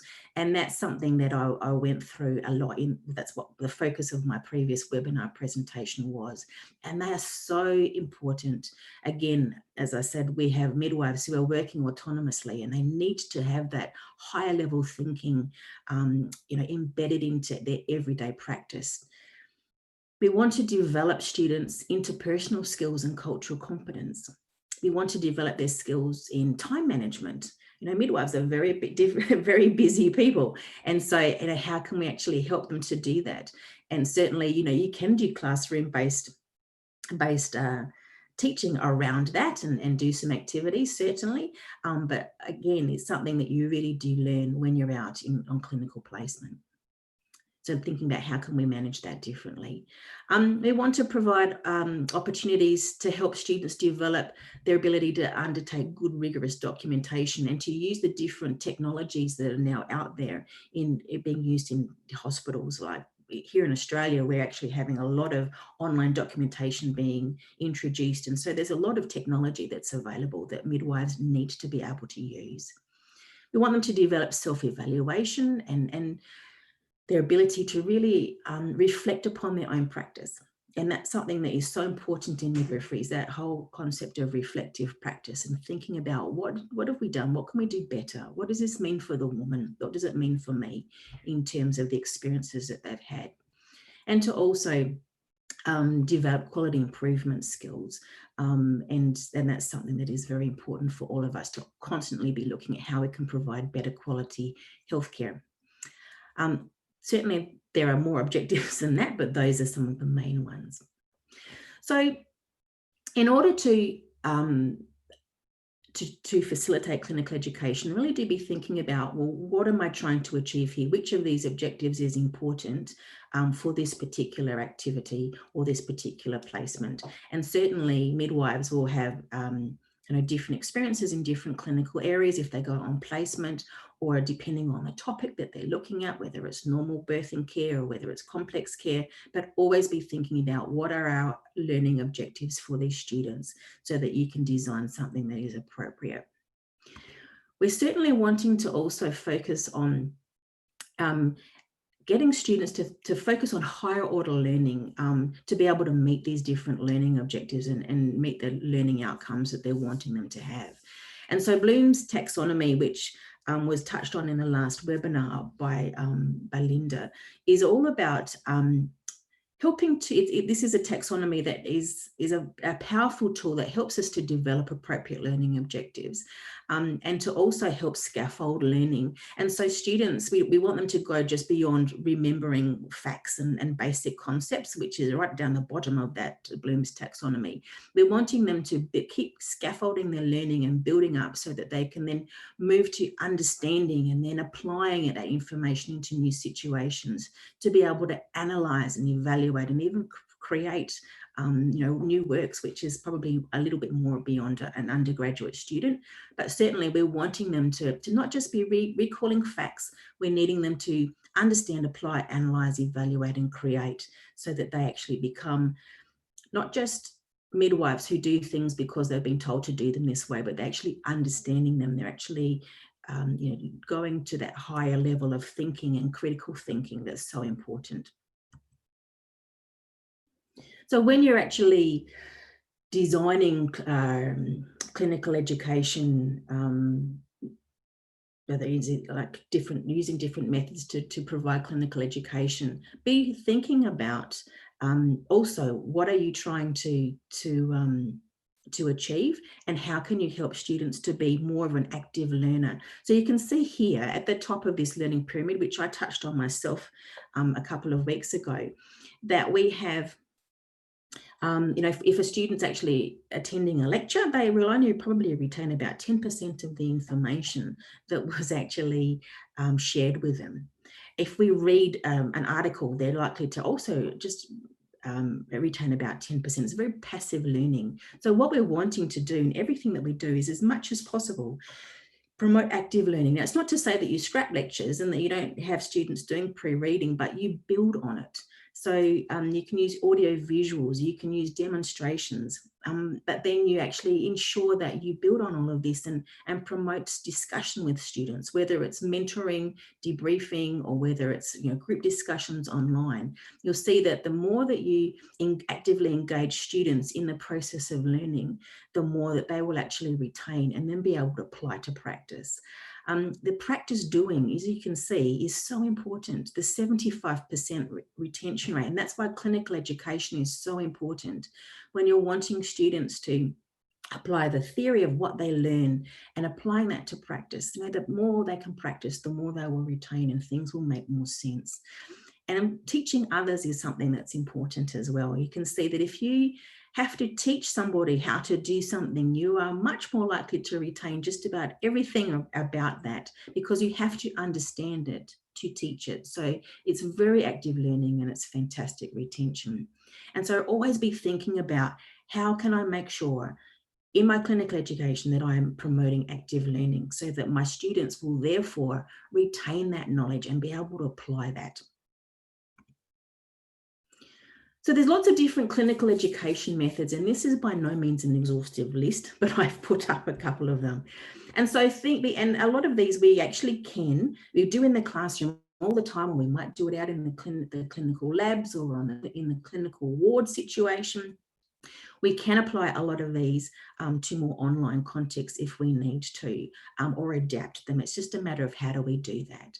So of course we can do online workshops, we can do tutorials or workshops, we can help students and apply theory, and we can talk about it in application to what that might be for practice. We can use instructional videos. Videos are fantastic and there's lots of them available. You don't necessarily have to create your own, there's lots of things out there. We want to promote self-directed learning activities, so you can actually have some things available online, which I'll show you shortly. We can do skill demonstration and practice.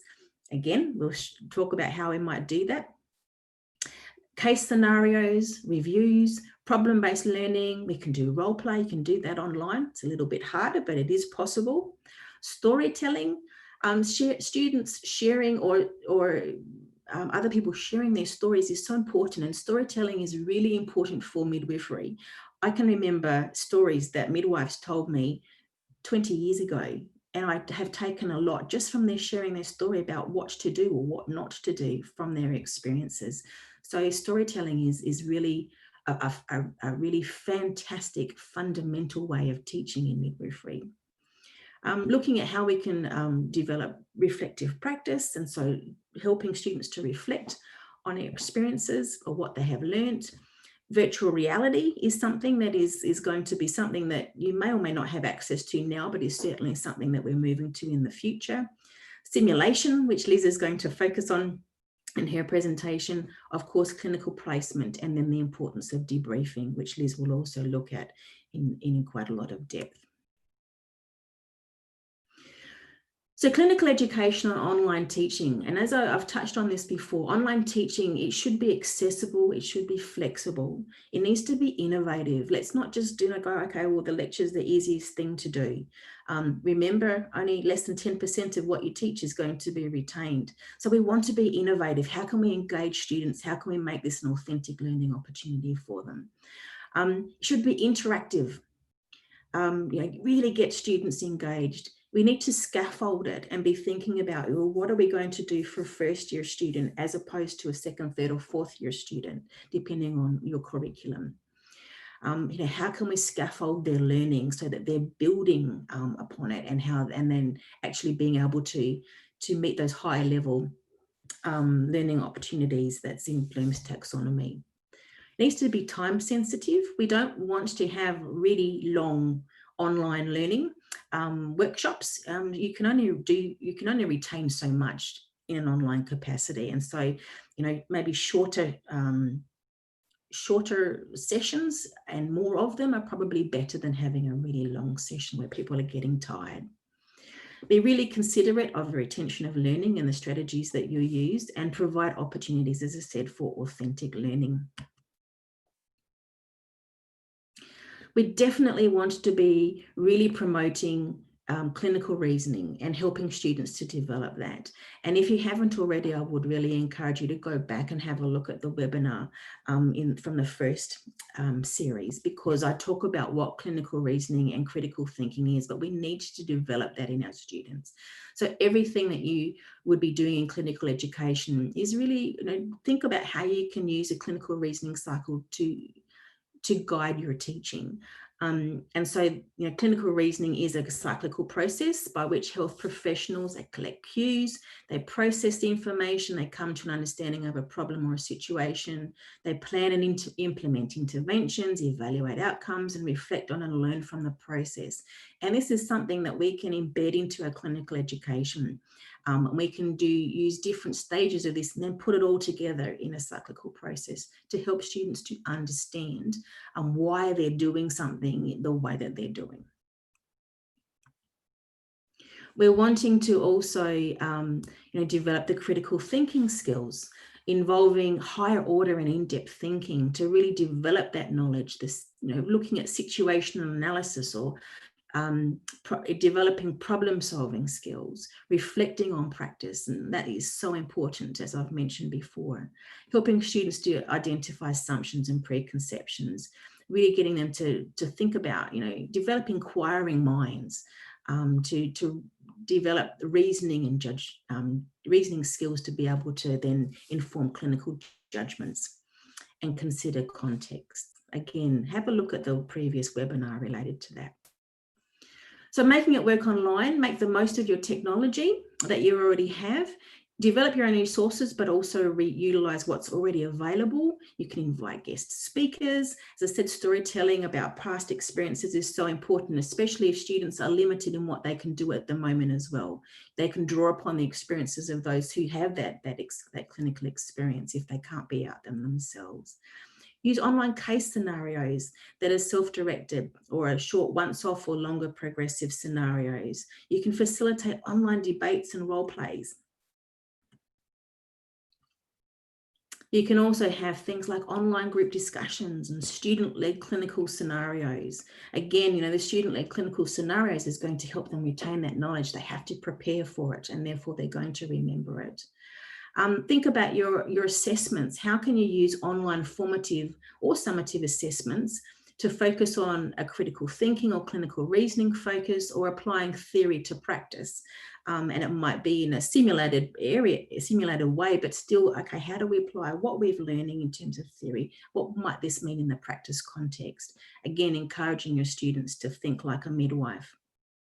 Online individual or small group mentoring and debriefing is important. Online clinical lab sessions. So because Liz is going to focus on more of the clinical lab and simulation, I'm going to just show a few things again. Some of this was in the webinar before. So we have, case scenario learning, and at Flinders University, we have Case World that we use, where we can actually step through a particular case scenario and provide students with lots of information that helps them to go through and understand a case scenario and what their midwifery care might be in relation to this. And so this particular scenario is about a baby that has been admitted into special care nursery. And so we actually have a whole bunch of different things that is a background information, but also we've got patient notes and results. And this next page shows you what that might look like. So it's even lovely and scribbly like you might see in the clinical area. But the more we can use this and bring the clinical environment into an online environment, the better. We've got lots of different case videos that have been uploaded that someone can go to, other resources, and then activities for them to be able to think about, well, what does this actually mean in terms of, my knowledge, but the care that I would provide.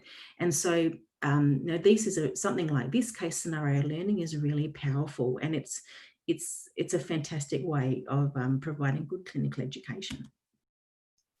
We can teach clinical skills online as well. So we can have lots of theory, we can have lots of case-based scenarios or problem-based learning, but we can actually also teach clinical skills online. It's not easy. Liz has certainly found that, during COVID-19, she was trying to teach some really basic skills to students. But it is possible. It's just not, it just needs a lot of planning and thinking about how best to do it.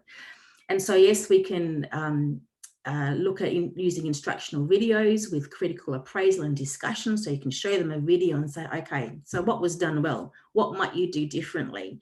Those are the sorts of things that you can still have really interactive learning, and it can be very, very beneficial for students to be looking at different ways of doing things. But you can also demonstrate skills online. You can video it using a smartphone or your computer, but you can also get the students to practice in the home. And so I love this little baby. We've got some of these at Flinders University, and this was actually students that came up with this idea. They had an OSCE that they needed to do in terms of demonstrating how to do a physical assessment of the newborn. And so to help them prepare for their OSCE, they went out and they bought a baby from one of the cheap shops that we have here in Australia, and they drew all over it and said, okay, well, these are the sorts of things that I need to remember to assess. So there's no reason why you couldn't ask students to do something very simple like this and say, well, if you've got a doll at home, let's assess the doll. Let's go through a newborn assessment using what you've got at home. Now, if they draw on it or not, that's up to them, but you certainly can make sure that they start to use whatever might be at home and at hand to help them. You may find that your venue, your education provider can provide students, with stethoscopes, but you may find that you don't have enough. But if someone does have access to a stethoscope, you can teach them how to use it, because they may have someone at home they could use as somebody to use their stethoscope on to do a respiratory assessment, for instance. We can certainly teach simple skills like hand washing. There's no reason why you can't get students to practice hand washing and actually view their videos of them doing that, even if it's using a gel and on the different processes that they use. Assessment skills and also communication with women and other health professionals. You can do that online. You can actually get them to practice at home on a family member if they do have that, but you can also just do it online with each other, do role plays. So going back to, using what's at home, we certainly have at the ICM conference, we're actually going to have a workshop that looks at, how can you use some simple things at hand to do some simple simulation or clinical education. What do you have in the fridge, in the cupboard that you could use? And we've got a whole table here of things that we just pulled out and bought that we could manage to make things like a placenta. I'm not entirely sure what they've used here, but this is a homemade placenta. And you could actually get students as an activity to make their own placenta and then assess the placenta and go through everything. So applying theory to practice, which will then help them later on. Not only do they have to know how to put a placenta together using whatever they might have available, but then how to do an assessment after the third stage. There's other homemade teaching materials that you could get students to create themselves. If you're wanting to teach about the mechanisms of labor, you could certainly, get the students to get, again, a little baby doll at home they might have, or you can get them to make one. And Hesperian, they've got some lovely resources about how to make your own teaching material. So here's one, you need a baby, but you can also, there's a recipe on how to make your own cardboard pelvis, or how to make your own, just out of a box, how to make a mannequin. You can actually do a lot with what's at hand. And so there is a little link here to give you to send you to some of these recipes if you would like to have a look at that. You can use things like a balloon and a ping pong ball to actually teach students, and they can do it themselves, about how to check for cervical effacement. And so here, you've got a balloon, it's got a ping pong ball popped into it. And you can show that, you've got a long cervix here versus, one here where you've got, no effacement as well. So you've got a very short cervix and ready to go. So make the most of those sorts of things. Be innovative with what's at hand with students. You can certainly get students to practice things like telehealth. As I was saying, this is something that would be a new skill for many people, but a lot of midwives are using their mobile phones or talking with their women they're caring for over the phone or on an iPad or through Zoom. And so this is something that has become very, very popular and necessary at this time. And so get them to actually do this, practice with each other, get them to practice doing an actual antenatal or postnatal visit through telehealth, providing advice to the woman in early labour. It's a fantastic opportunity. We can also use this as a great opportunity to develop interprofessional learning. And this is where you've got students from different disciplines working with and from each other, or learning with and from each other. Kirsten, sorry, you have 5 more minutes. Lovely, thank you, Diza. Sorry.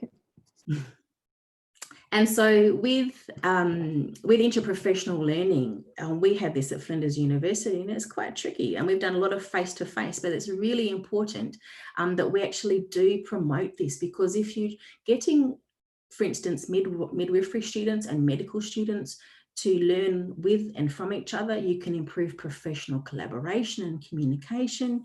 You can facilitate understanding of the roles that each other have and why they're making the decisions that they are making based on their own philosophies of their discipline. You can foster respect between the professions, and you can assist with conflict resolution as well.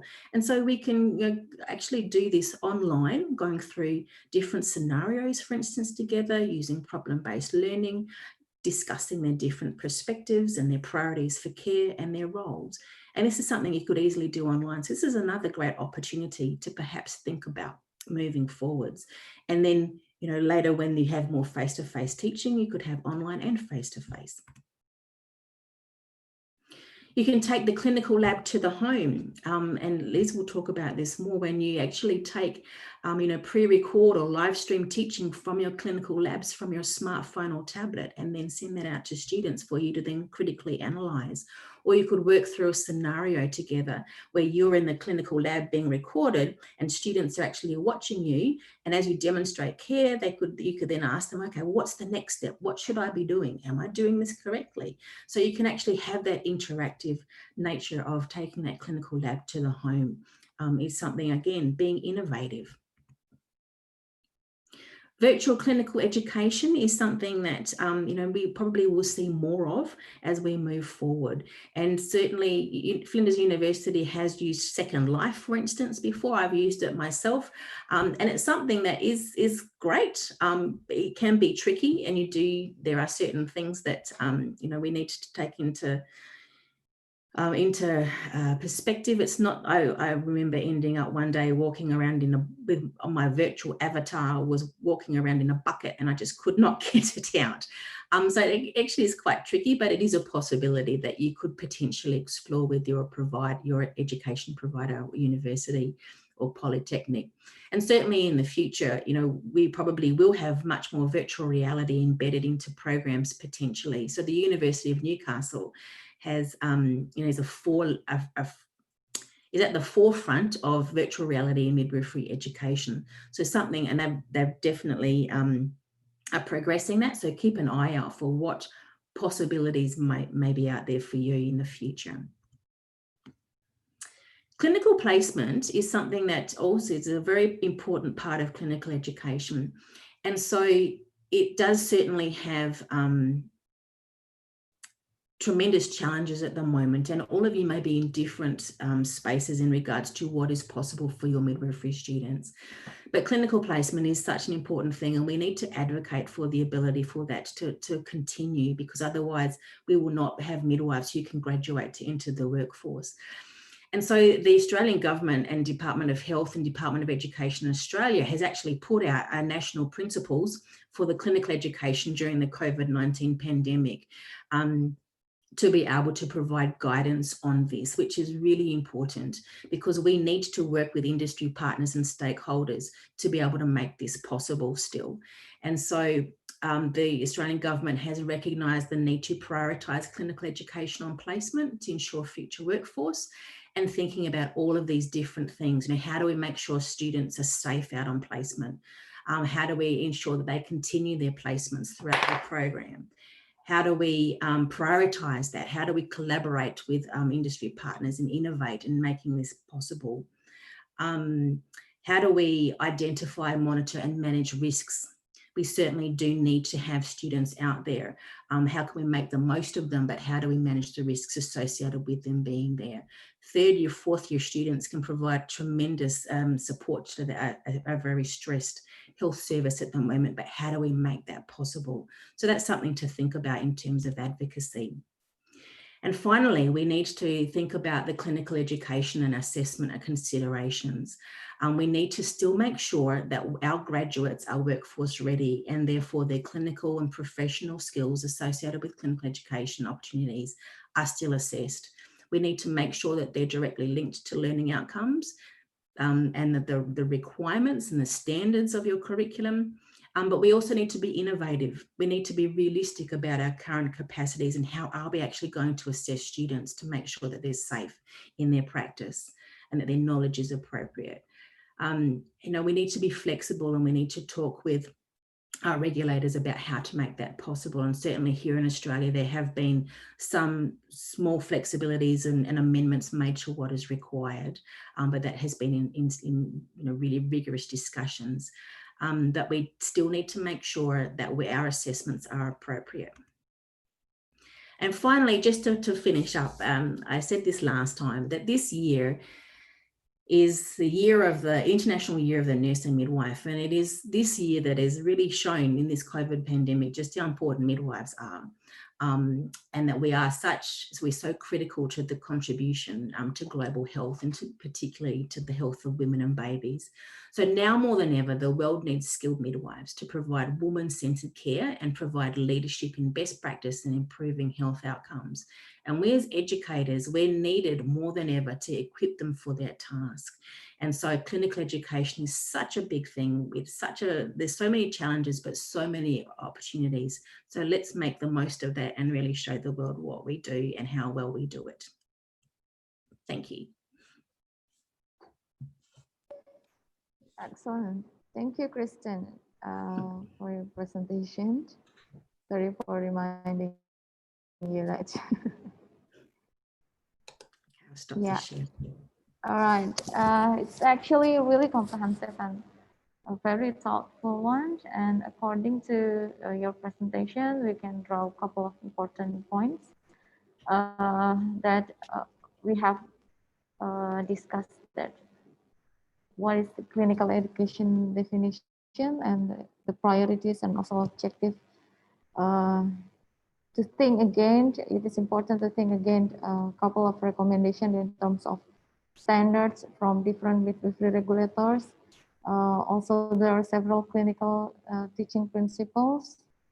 Interesting to know that from Flinders that the expected students should be more active, engaged, collaborative, could engage in authentic during the process of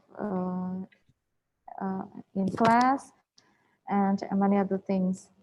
And we need to start thinking to the role of lecturer before we look at clinical education objectives, to be the understanding how is midwife, what the midwife's role, and the best practice based on the recent available evidence.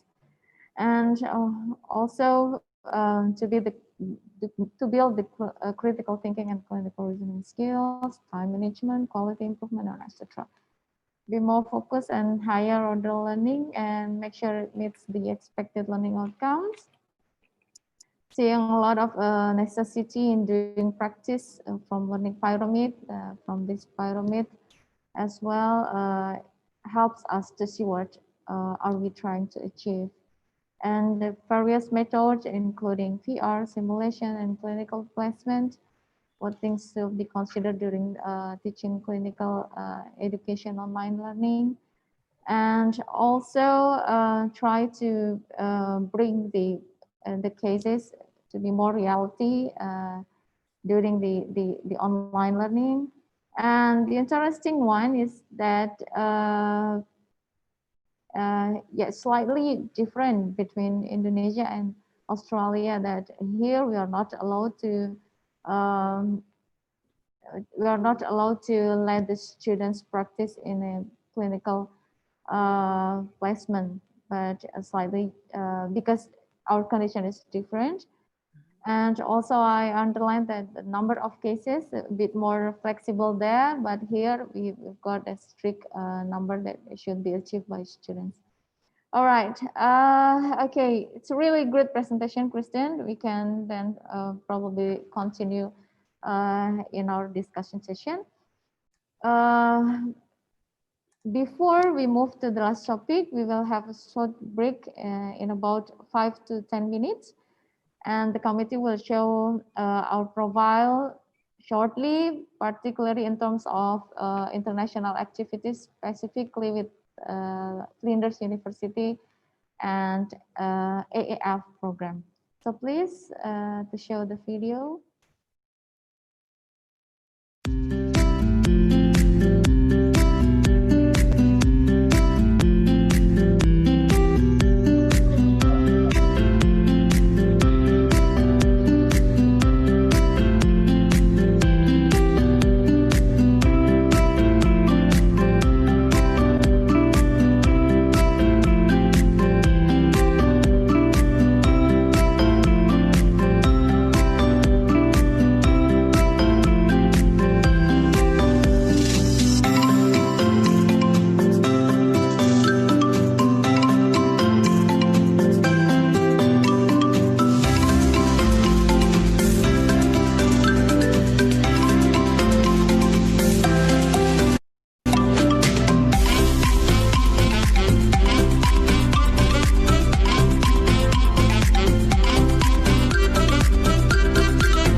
All right.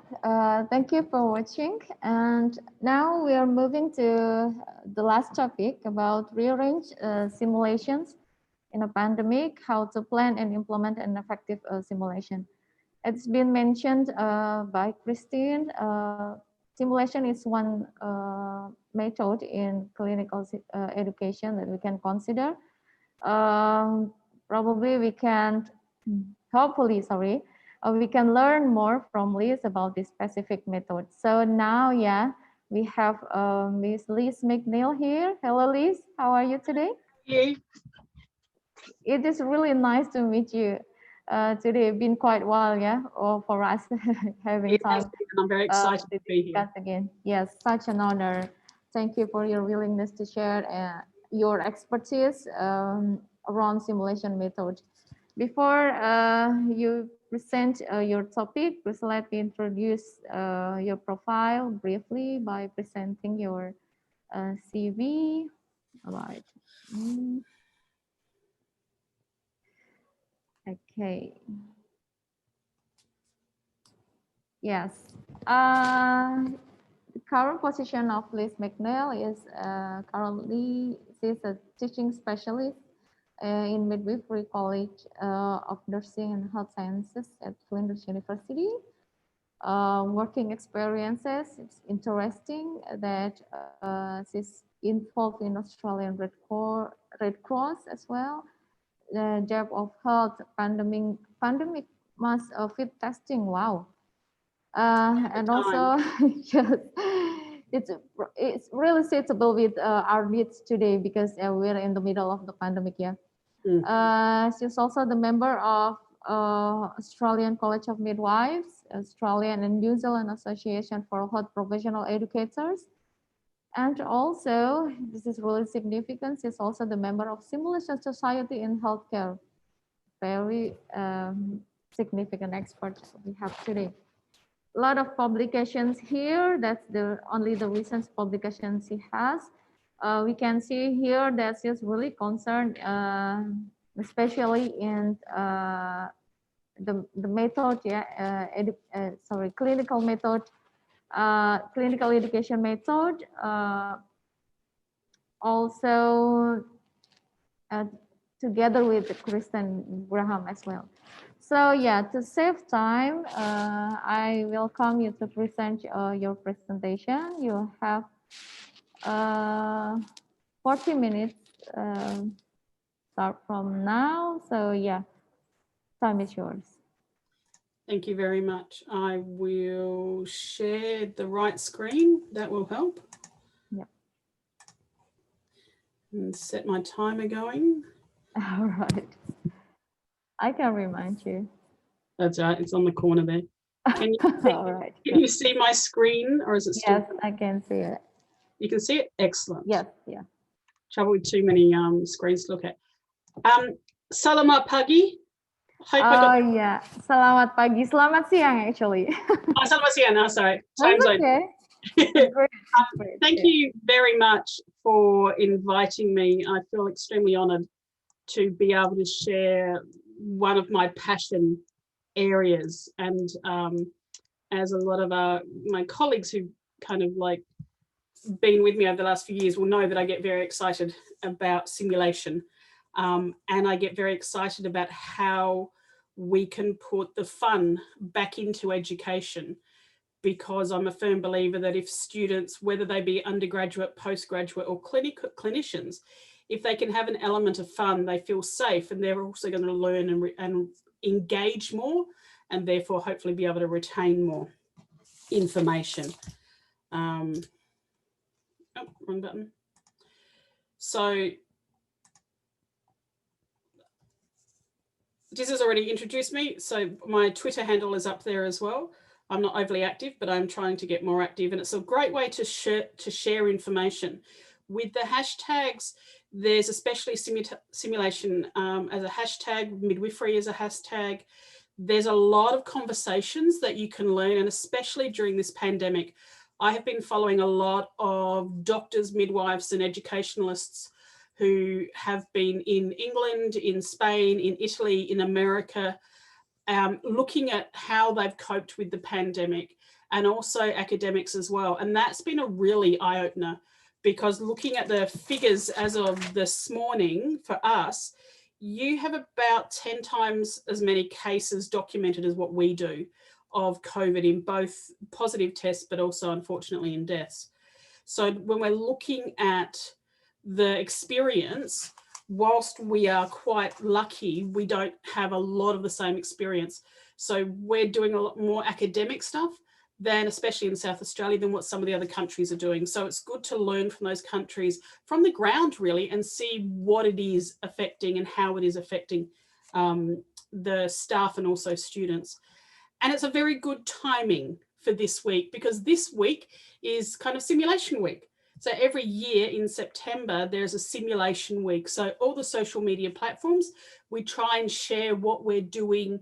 We will share videos of what's happening in small snippets of information of how we're doing simulation in our areas.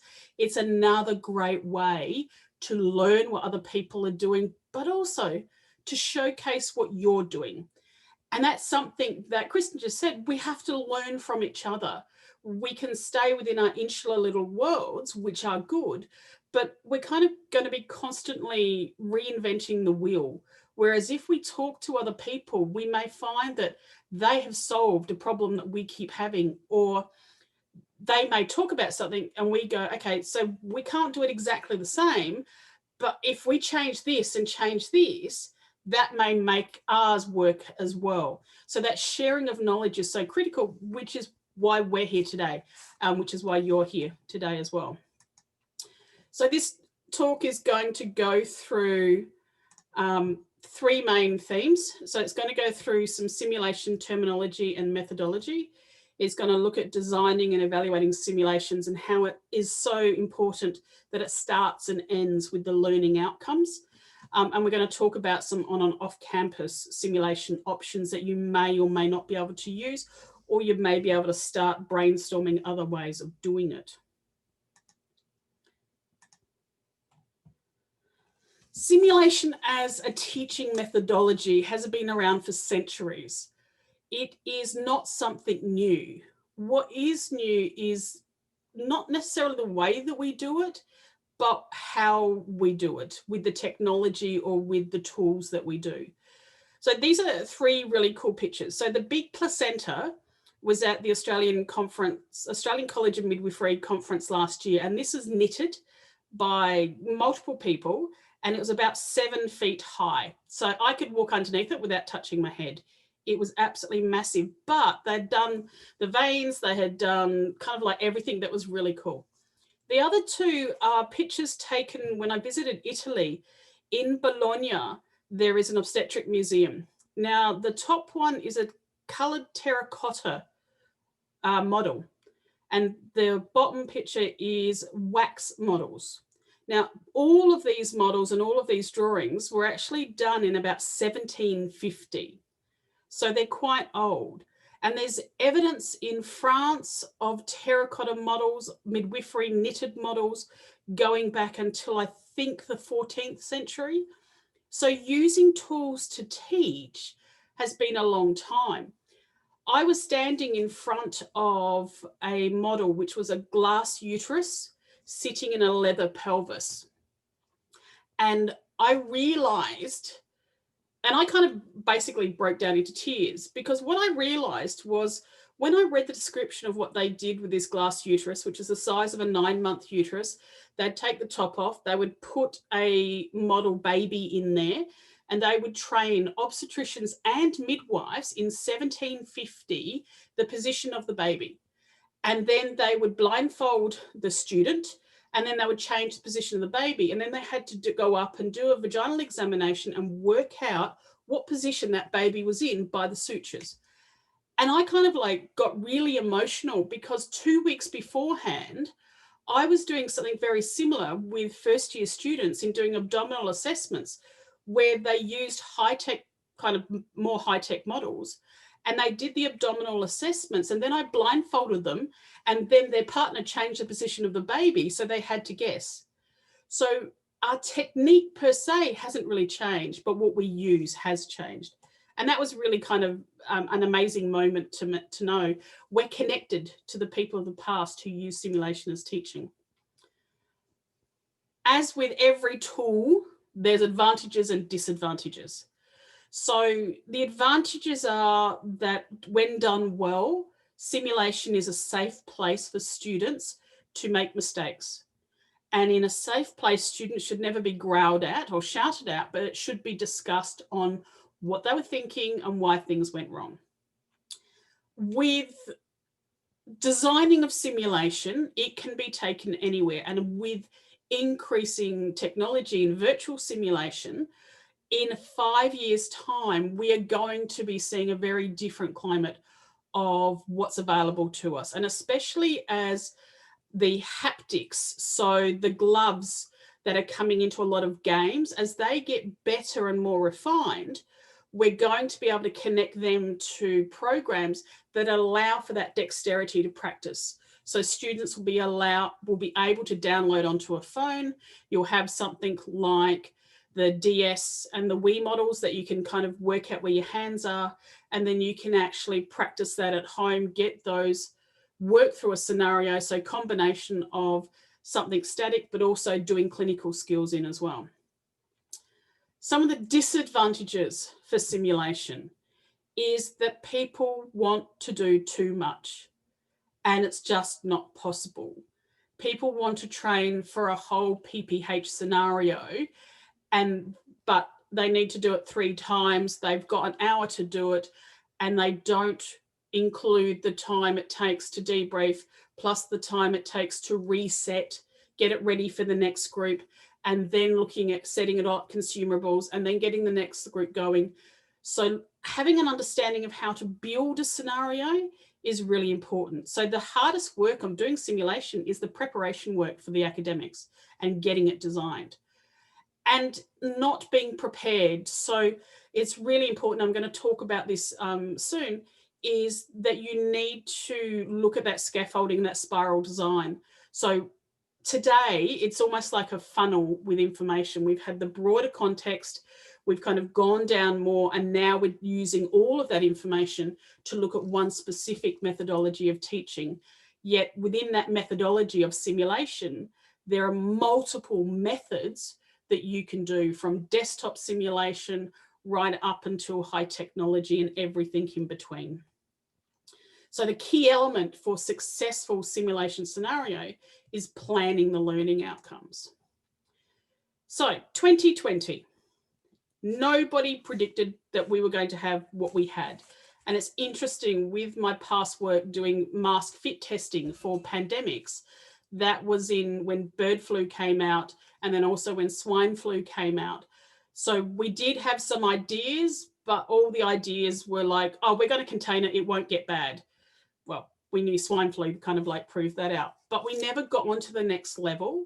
So whilst that stayed at government and kind of went to healthcare venues, going to healthcare venues, doing fit test masking, mask fit testing, walking around to their isolation rooms, working out where it got vented, it then didn't continue on to the workforce for training. It then didn't continue on as much to education.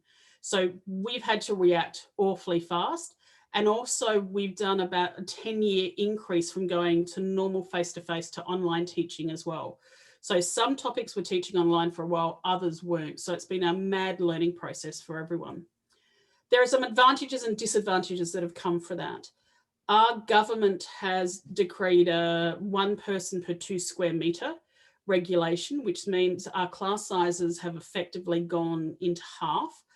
That in itself is good, because smaller classes means you've got more time to spend with your students, depending on how you regulate it. You can do more intensive kind of education, but you then have to teach multiple times. So instead of having 2 classes, we're now having to do 4 classes. And that's very tiring on the academic staff as well. Still use the same amount of consumables, but you're setting up time, because then you've got a clean time. So once again, you have to really look at, what do I want them to know? What are the learning objectives? What's important for them to know at this stage? What can we develop on in other topics or subjects or in later years? And then if you're teaching online, as Kristen was saying, was a whole new education. So I was teaching first year midwifery students how to do health assessment. And we had one class on campus. Thankfully, that one class on campus was hand hygiene and infection control. So COVID had hit, we didn't know what was happening. It's like, right, here's the reason why hand hygiene is really important. And we then kind of like did everything online. So it was like, how do we maximize that? We had no equipment. If we have to do it again, we've got a lot more experience to come through that. One of the common threads in many of the conferences that I've attended over the last few years and many of the conversations that I've had within international simulation groups has been the need for a common language, because the terminology can get a little bit confusing. And if we're not starting at the same place, then trying to work together can be difficult. So the Society of Simulation in Healthcare, and which is an American with Canadian plus some overseas, got together, and this is freely available on the website. They created a healthcare simulation dictionary. Now, this is really cool. It goes through, it's available, you can download it in a PDF, it's not very big. But one of the biggest areas that people have issues in is the difference between technology, fidelity, and reality. And a lot of people think high technology is the best way to go, when it's not, if that's not what your learning outcome is. So when you can see here, the degree of reality or fidelity relates to the physical environment, it relates to the psychological state and needs of the student, it relates to the environmental elements, and I also like to put in there kind of conceptual and technological, so it kind of keeps breaking it down. So the placentas that Kristen first showed and that we did were a mixture of foam, but also Play-Doh, coloured Play-Doh, and then putting in some foam to make the different shapes with garbage bags and cords. But to know how to make that, you have to know what the anatomy and physiology, well, the anatomy is more than physiology, but then you could actually do that and then do a whole scenario about checking it and missing pieces, depending on what you're wanting to teach. So reality can relate to using a human as your person, using a mannequin, a part task trainer, or virtual reality. Now, I was very lucky enough at the beginning of last year to go over to the Maldives and work with the EBP health champions over there. And so they had midwives coming in from the outside areas and islands to Malé. And so we did with Mama Berthy, we had some fantastic scenarios. And this one's a PPH one, which Schiffer was made very much realistic because she's given birth 3 times and she got the screams and the noises down pat. And so apart from us trying not to laugh, it was like, oh, this is not good. And then we had a piece of red material. So all it was material, but she would then, once the baby had been born and everyone was doing the neonatal checks, she started threading this red material kind of like out of her false vagina, and then started going, oh, I don't feel well, and then kind of like collapsed.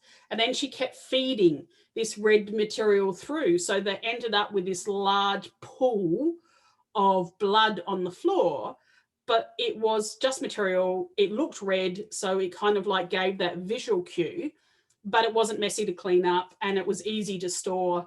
And I didn't get strange looks at the airport when I was traveling through with that in my luggage. So once again, low technology, but really high fidelity and realism because of the actor playing the part, but also the buy-in from the participants in this time, because we set them up, gave them the information. They didn't know it was a PPH. And then it was like, oh, we need to do this. And so they then started doing fundal rubbing, and they did kind of put IVs in and did what they did over there, which was slightly different to what we do here in Australia. So that's the other thing, is to make sure it works for the right context. A great experience. I'll go back and do that anytime. So simulation, designing scenarios, designing anything educational really comes back to the learning outcomes. It starts and it finishes with the learning outcomes. So I like to go through the journalistic who, what, why, where, and how. But this also brings in what Kristen and Linda have talked about in previous kind of presentations, the Bloom's taxonomy and also the learning pyramid. So it has to be that scaffolded spiral. So who are you teaching? Are you teaching undergraduates? Are you teaching postgraduates? Are you teaching clinicians? You need to be specific about what you're trying to teach them. And then leaving that context in place. So are you using simulation as a way to, or simulated scenario, as a way to do interprofessional communication? Then the actual skills are not as important as who's talking about when. Are you trying to teach a particular skill and so get them a time managed situation? So why are you teaching them? Is it as a refresher? Is it as an assessment situation? Is it as a way of building on from furthering their skills? Where are you teaching them? And I'm going to show a couple of pictures in the next couple of slides. Context really matters. It matters not just for the resource and equipment you have available, but also for the environment and whether it can be safe and how much time you've got and how you have to change things. How will you know if they've reached their learning outcomes? So every time you do a scenario, you have an idea of what they should come out with. One of the really good things about simulation is the learning tool, and debriefing is where it almost gets consolidated, and debriefing can be short, sharp, shiny, or it can actually be longer than the scenario itself. And you go into much more depth and detail, and it depends on the time you have available. But you also need to know what resources you have. So you can't say, oh, we're going to do this, but you don't have anything. It's like, okay, this is what we want now. What have we got and how can we use that? Or how can we create or modify what we need? So this is the difference between whether you're in a tertiary hospital or whether you're in a puskesmas. And I hope I said that right. You're looking at physical factors, the psychological factors, the social factors, the culture of the group. Have they worked together before? Do they usually work together? Are they complete strangers? They're going to have that level of openness and trust. But also looking at, if you're doing and looking at midwives who are working in puskesmases, then they may not have the same level of equipment and support available that's in a tertiary hospital, but they may need to actually have better assessment skills. They may need to have better critical thinking skills, referral skills, preparation for transfer skills, because that's part of their context of where they're working. And so when you're looking at what are you trying to teach, then it's, yes, you've got those skills, but what else do they need to know in that area? In a theatre area, in a tertiary hospital area, you may not necessarily not need to know how to transfer, because transfer may be easier walking from one ward to another, not waiting for transport, physically packing that person up, monitoring them and putting them up into the tertiary hospital. And when you're kind of looking at your audience as well, where are they learning from? So are they actually learning from a clinical learning space, like a clinical labs? Are they actually learning in situ? So are you actually in their venue? Have you gone into a hospital or a puskesmas? Are you actually doing the training there? Or are they at home? Especially if what you're saying now that your clinical students can't go unclinical with COVID, then if they can't do that and they're not coming to university and they're training from home, are they actually doing their learning from their bedroom, or have they got no private space for themselves and they're trying to do it in the general living area where you've got family and children around?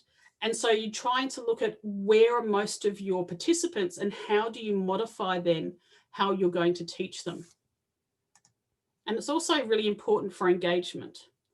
So we talked about scaffolding, and this is the thing. So this is a picture looking at using an example of assessing perineal tears. And so you need to be able to have taught or have the students know the background information, the anatomy, the fundamental skills, the theory skills first. And then you go to individual clinical skills. So it could be looking at making, we've used plasticine here, to get them to look at different first, second, third and fourth degree tears. So they get a model, they get to make them, or they have to look at pictures and then assess what that tear is. And then you'd kind of put it all together. So if you were doing this as a scenario, either on campus or online, then you would be looking at, okay, here's the story. Here's the woman's scenario. What are you going to do? We're going to check. Okay, so here's the picture. You put a random picture up. They have to assess what kind of degree of tear it is. And then they have to tell you what's the planning after that. And then you kind of go through that whole scenario. So it's that real-time thinking, but that critical thinking, that prioritizing. What do I need for a first degree? What do I need for a fourth degree? What do I need to do first? What else do I need to prioritize? It's not just about the tear. So that puts it all into context. So, but you have to have that knowledge first, that base knowledge first. So a way of doing that is to write it out. So these are some of the sheets that we've used for some of our scenarios. And so you can see that everything that I've kind of talked about, we've laid out really quite clearly. So what is the task? Who are the participants? What is the schedule? Is it once? Is it multiple times? What is the scenario? So what is the handover scenario? How are you setting the scene? And then the expectations. What do we expect the students to do, know, or to learn in this activity? Now that is actually the student information. So this sheet that I've shown you here is for the lecturer, but also the SIM coordinator. So we were using this as information. So the extra information staff also need is the setting up. What are you going to do? What equipment do you need? And we're talking about all the equipment. How is it going to roll out? So what are the step-by-step instructions for this scenario? And then looking at all of the equipment that you need, because sometimes you need to have that, you don't have it on site, you need to either pre-order it or you need multiple versions of it if you're going to run it multiple times. So looking at the script means that you need to have a qualified person who actually can go with the flow. So depending on what you're doing, you can have pre-recorded responses, or you can have someone who responds directly to what the question the students are asking. Now you could do it one time, the students will ask questions, you'll go back and have a talk, students may have watched, change in groups, the second group will come in, they've already watched it so they have an idea, but they will ask very different questions which could actually change the idea of where the scenario goes, even though it's the same setup. And that's a really good thing because it makes them still critically think, because they go, oh, I wasn't expecting that. Or they'll go through and just do this. And it's like, why are you giving me pain relief? You don't know what my pain is. Oh, you said it was 6. No, you haven't asked me about pain relief yet. And so they're once again, kind of that pre-thinking and critical thinking is important. So for the student version, they just need the first sheet. So they need to know what the schedule is. They need to know what the scenario is. And they need to know what their expectations are. So that's also, you can put that up beforehand so they can refresh their knowledge. If you've got more students, and this is where online can also work as well, to increase that engagement, because some students think they only learn by physically doing in the scenario. They forget we learn by watching.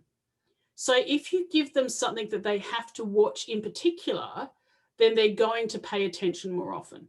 So we've got an observer sheet here that's got team communication, communication with the women and support person, appropriate and timely management of emergencies, division of work, occ health and safety, and anything else. So you can allocate that for different people, do the scenario, and it could be a pre-recorded scenario. It could be one that you do and broadcast to them. It could be one somebody else records and you share, and then you sit and talk about it and you bring in these different components so that observation sheet can be made into anything, depending on what you want to have that focus to. A really critical thing, and I've learnt this by mistake or by error, is make sure you have version control on your documentation. So you can change the title, but then you don't know what it is. And I get very pedantic now. So you can see that I'll do the year, the month, and the day in the reverse order, because when you put it into a file, it actually makes it easier to find and it puts it chronologically. but then have version 1, version 2, version 3 on a footer underneath as well as in your file. So if it gets printed out and it's lying around, you know what version you're actually up to, and it gives you a track record of what you've changed. And if you keep a running file of why you've changed it, it's like, well, this started at 3.5 hours, and it went to 5 hours, and then it's back to 4 hours, and now it's to 6 hours. You kind of have an idea of the development of the simulations and activities. So debriefing is really, really important. Now, debriefing can be formal or informal. Debriefing isn't just for sim, it can be for anything. It's critical for, obviously, for clinical, but it can be for any learning activity, because debriefing allows that headspace to think about it, contextualize it, reflect on it, and then apply it for the future. There are a couple of really good resources that I highly recommend. One is the Standards of Best Practice Simulation. So this is an international best practice in debriefing. They've also got, and this was published by the Clinical Simulation and Nursing, they've got a few other of the AWCS standards, which are American but international. A couple of the gurus in debriefing in simulation have started their own free website. This website, Debrief to Learn, is purely to share resources. They've got some videos there. They've got publications there. I recommend you check it out. It's a fabulous way to improve and learn, because there are multiple methods of debriefing. And so it's about, when you're debriefing, especially simulation, you have to deal with the emotion first. Because if you watch a video of yourself doing a simulation, you almost have to watch it 3 times, because the first time you watch a video of yourself doing the simulation, all you can see is yourself. And it's like, oh, do I look like that? Oh, you can't see anything else. When you watch it the second time, you're over that and you can see what you did. But then when you watch it the third time, you can actually see what everyone else did. And so it can take a while to get used to watching you on videos. And I can realize I'm talking with my hands today as well. So that's going to kind of come up. So some possible on and off campus simulations. So looking at what you can do if they're not on campus, or if you need to change the way because they can't be as crowded with social distancing, is something like choose your own adventure. And this can be a desktop exercise. This can be done on the line. This can be done in multiple ways, but and this is our backup. So when technology doesn't work, when we're playing in our sim suite or with our mannequins and technology doesn't work, this is the method that we do. So we call it old school.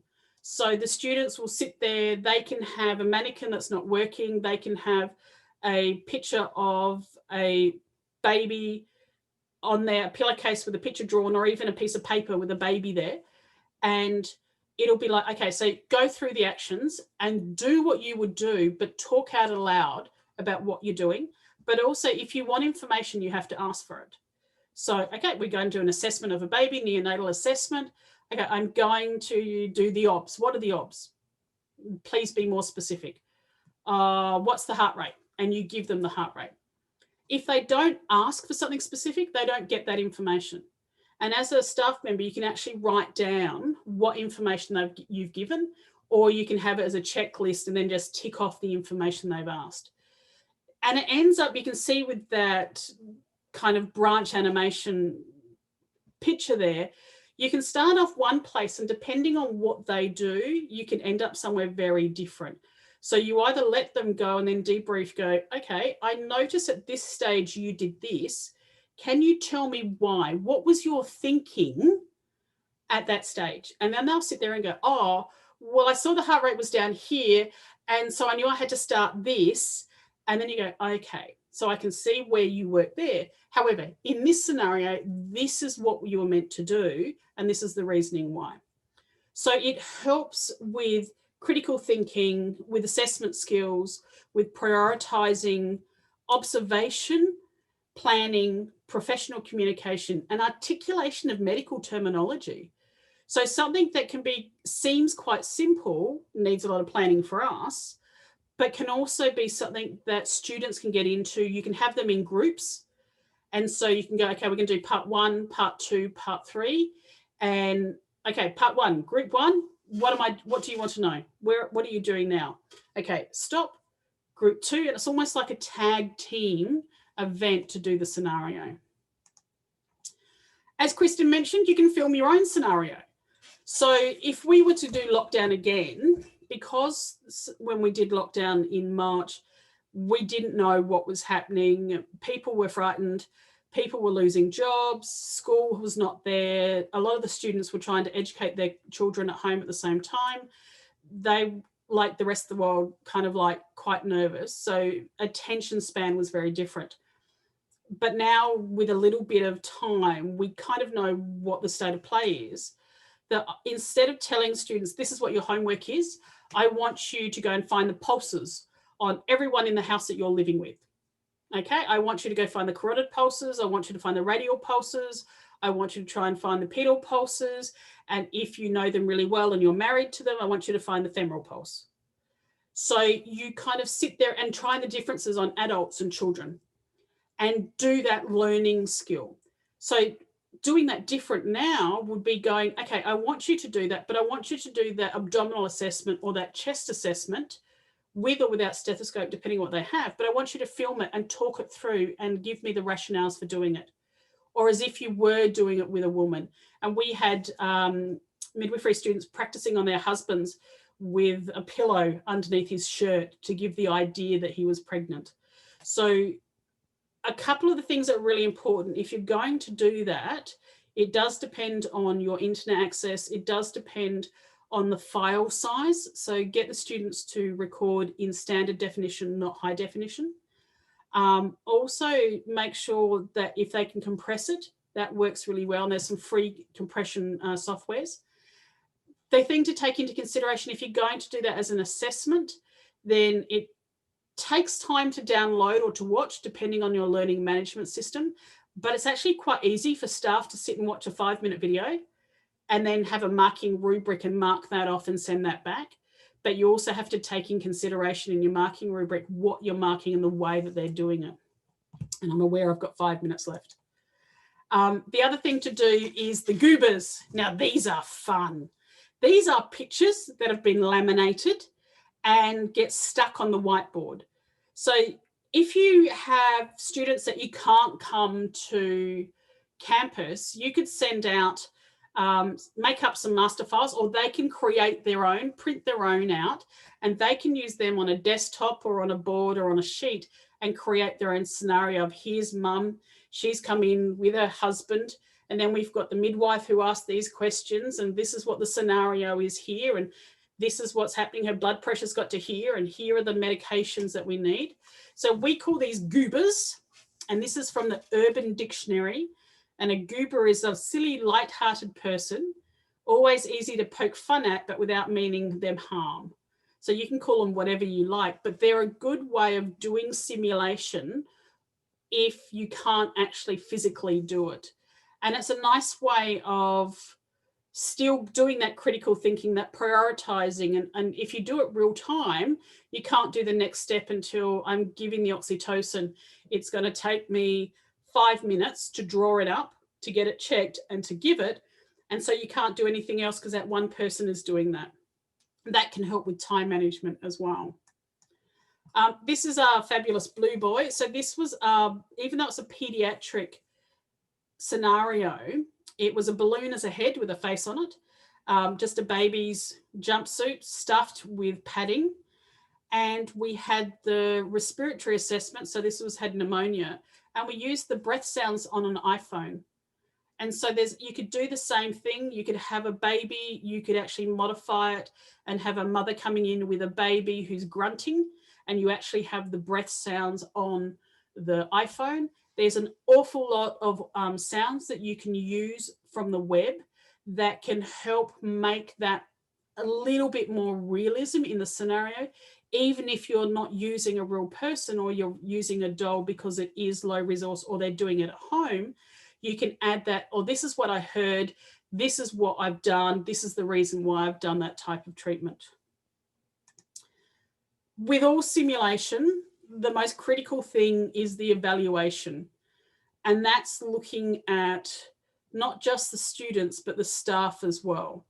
So you need to, once you finish debriefing the students, working out whether they learnt what you want them to learn, or have they, what's their take home message, which is really quite interesting sometimes and very bizarre, but it sticks with them because once again, they've done it. Part of that storytelling, that talking afterwards. Debrief the staff. Did it work for them? How could they make it better? Everything can be tweaked and made better. Did you meet the learning outcomes? Did you get stuck on one thing that you didn't think about? Because remember, we're all qualified. We've got experience. Students don't. So what we think is a normal progression or is kind of common sense to us may not be for them at this stage yet. Was it too hard, too easy, too short, too long? And you can actually have really big ideas, but not have the time to do it in. What worked well, what needs changing? And that's kind of the importance of the evaluation, which goes back to documentation. So write it all down, have a file where you go, yep, this worked, but now we're changing it from here. Or we're now changing the learning outcomes. So the learning outcomes need to be tweaked. Keep about 4, maximum 5 learning outcomes. And then because otherwise it's getting too big, you're not going to have enough time, especially if it's in situ, if you're in the venues, if you're actually in an area where you can't stay there for long, then it may be a quick debrief there, but then the rest of the debrief happens by their reflection. What did you learn? What surprised you? What are you going to change your future practice in? Or how are you going to change your future practice because of this experience? And that's a really good thing because it links into them and gives them goals and learning outcomes for the next clinical placements. That is to show that it's evidence-based practice, as with simulation, and there are the citations. So thank you. Thank you so much, Liz, for your presentation. Oh yeah, 49 seconds. Sorry, precisely. I didn't mean to put that there, sorry. Precisely. That's all right. That's all right. All good. Okay. It's really interesting to know that you've got a very massive experiences in regards to this method. Makes us to start thinking about simulation itself, how this method could help students engage and retain more information. And as you said that, yeah, we have a 10 times number both in positive and negative here. That it's unfortunately impact on the educational aspect as well. It's really challenging, especially to achieve clinical competencies for our students. You're right, we don't have to do the same, the same thing, I mean, but probably to evaluate which part we should modify may help us to optimize the result we expected. And then the simulation, as you explained, been used for centuries, recommended and applied by many, and despite there are advantages, there are also disadvantages in regards to this method, including time constraint, too little time, too much to cover, etc. So the essential to have successful simulation is to plan it well and determine what we actually try to achieve. Terms common used regarding this method, what is fidelity and also what is reality. Designing or plan simulation using who, what, why, where, and how, and should be scaffolded by looking at Bloom's taxonomy and also learning pyramid. And the level of realism will really depend on the environment we choose. And of course, each setting is completing one to another. We can reach this competence in this place. We probably will get to the other competences in other setting. Scaffolding, so the idea is build the students' skills gradually before they learn simulation scenario. before they do a simulation scenario, the students probably need to have prior knowledge, started from the very basic steps and then scaling it up through the process. We have seen the sample of scenario and has been explained in details each component on the scenario, from the task students needs to do until what equipment needs to prepare to set up. Also, documentation helps us to track the record we have. We can have an idea of development of our activities by time. Simulation is nothing without the briefing. If I may say, the briefing is essential. Multiple methods could be used in the briefing. It is recommended we started with the emotion first, then move to the technical. And also the evaluation is essential in simulation.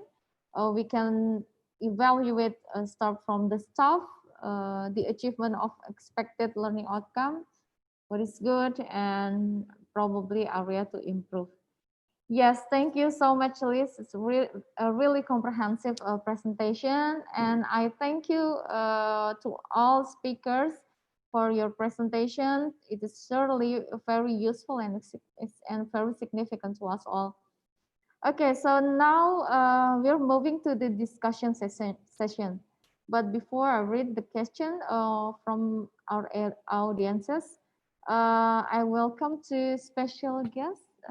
Oh no, okay, because we are expecting without it that the UNFPA representative will attend, but unfortunately they cannot join us today, but that's okay.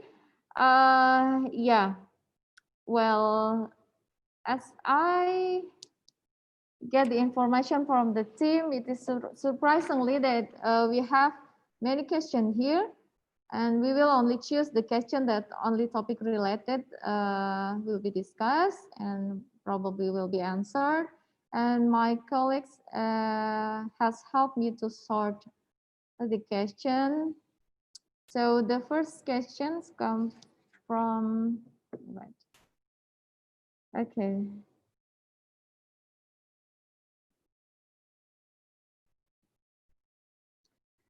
So the first question is for Ibu Julie. It comes from Maria Ulfa. The question is, we can actually track, the speakers can track the question from the Q&A box, but I'll try to help. Ibu Julie, you can see the question here from Maria Ulfa. Bagaimana IBI dan AIKIN khususnya dapat mengontrol, menjaga kualitas dan menyamakan kurikulum standar pendidikan serta lulusan profesi bidan agar menjadi bidan profesional, terutama saat ini sudah sangat banyak institusi pendidikan berbondong-bondong membuka pendidikan S1 bidan dan profesi bidan. Dan apakah ada standar akreditasi atau syarat sebelum institusi tersebut dapat membuka pendidikan S1 profesi, karena ada institusi yang hanya menerima pendaftaran S1 bidan saja tanpa profesi, dan ada yang menerima mahasiswa profesi saja tanpa S1. Kami sebagai pengguna juga sekarang sangat berharap adanya standarisasi dan mengharap lulusan yang terbaik. Terima kasih. So Ibu Julie, you can answer in bahasa or in English or both. Yeah, I'll try to help to explain to Liz and Kristen later. Okay. Terima kasih. Saya akan menjawab dalam bahasa Indonesia. Nanti Ibu Disa bisa membantu saya untuk mentranslate the international audience. Kepada Ibu Maria Ulfa, terima kasih pertanyaannya. Ini pertanyaan yang luar biasa baik. Kalau dari pertanyaan Ibu, ini adalah sebuah concern dari warga negara Indonesia terhadap kualitas pendidikan bidan di Indonesia. Terima kasih Bu atas pertanyaannya. Dan apa yang dilakukan oleh IBI dan AIKIN, saya rasa mungkin Bu Emi kemarin sudah bercerita banyak tentang effort apa yang sudah dilakukan, dan dari AIKIN juga bersama-sama dengan IBI. Jadi sudah sejak tahun, mungkin Bu Diza juga bergabung dan banyak teman-teman di Airlangga juga ikut membantu. Jadi sejak beberapa tahun terakhir kita terus berjuang Bu untuk membentuk yang namanya naskah akademik dari pendidikan profesi bidan seperti apa, lalu berkembang menjadi draft standar nasional pendidikan kebidanan yang saat ini sedang diajukan draft finalnya ke lintas kementerian, tadinya ke Kementerian Ristek Dikti, sekarang ke Kementerian Dikbud berarti karena berubah. Jadi upaya yang dilakukan itu tadi membuat naskah akademik, membuat standar nasional pendidikan profesi bidan, dan termasuk membuat rekomendasi-rekomendasi terhadap kurikulum. Jadi capaian akhir dari lulusan pendidikan profesi bidan. Jadi capaian pembelajaran lulusannya yang kita sepakati jadi berlaku untuk nasional. Bahkan kami melakukan pendampingan pada institusi yang memang membutuhkan pendampingan untuk pengembangan kurikulum ini. Kalau pertanyaan Ibu, saat ini ada banyak institusi yang mengajukan pembukaan program studi. Sebenarnya di alur regulasi kita itu sistemnya sudah sangat jelas. Ada syarat-syarat minimal ketika sebuah institusi bisa mendapatkan izin untuk pendidikan profesi bidan. Jadi tidak dengan mudah mereka dapat izin. Dan ketika sudah dapat izin pun mereka harus juga menjaga kualitas dari draft yang mereka ajukan di awal perizinan dengan adanya tadi ada audit eksternal dalam bentuk akreditasi dari lembaga akreditasi mandiri. Dan apalagi yang dilakukan oleh kami yaitu mendorong adanya standarisasi lulusan, dan alhamdulillah pemerintah juga menyambut dengan luar biasa dengan adanya kebijakan uji kompetensi secara nasional yang sudah dilakukan beberapa tahun yang lalu, walaupun memang sekarang sifatnya masih berbentuk uji tulis ya Bu ya. Kalau misalkan tidak ada halangan, sebenarnya ada usulan juga untuk penambahan jenis uji kompetensi untuk pendidikan profesi bidan untuk objective structure clinical examination. Cuma ini butuh kajian lebih lanjut dan butuh persiapan yang lebih matang. Jadi sudah banyak upaya Bu. Dan jika memang ada hal-hal yang memang dirasakan masih belum pas atau apa, barangkali bisa memberikan masukan secara langsung kepada email IBI atau email AITKIN di hotline service web organisasi masing-masing, sehingga kami mendapatkan data variasi situasi apa yang sebenarnya terjadi di lapangan. Begitu Ibu Disa, terima kasih. Okay, thank you Ibu Julie. Please let me explain to Liz and Kristen. The question was about how EB and I can control and in maintaining the quality and standardize the education curriculum and professional program, because at the very moment a lot of schools trying to switch their program from the diploma 3 years to the bachelor and professional program. And Ibu Maria, as a user, are asking, is there any standard or accreditation standard or any requirements before the institution can open their program? And the answer from Ibu Julie, yes, of course, we've got very strict actually standard that needs to be fulfilled by the schools. And EB or IFKIN can accompany the schools before they're opening the program. Actually, from these many challenges actually we're still facing, but it is not limiting by only considering what we have right now. So EB and IFKIN also open for any advice from a user, and also we're doing a continuous collaboration with other stakeholders as well to set the standard, and to probably doing surveillance, not only surveillance, but also try to make sure that each institution fulfill the standard. Thank you.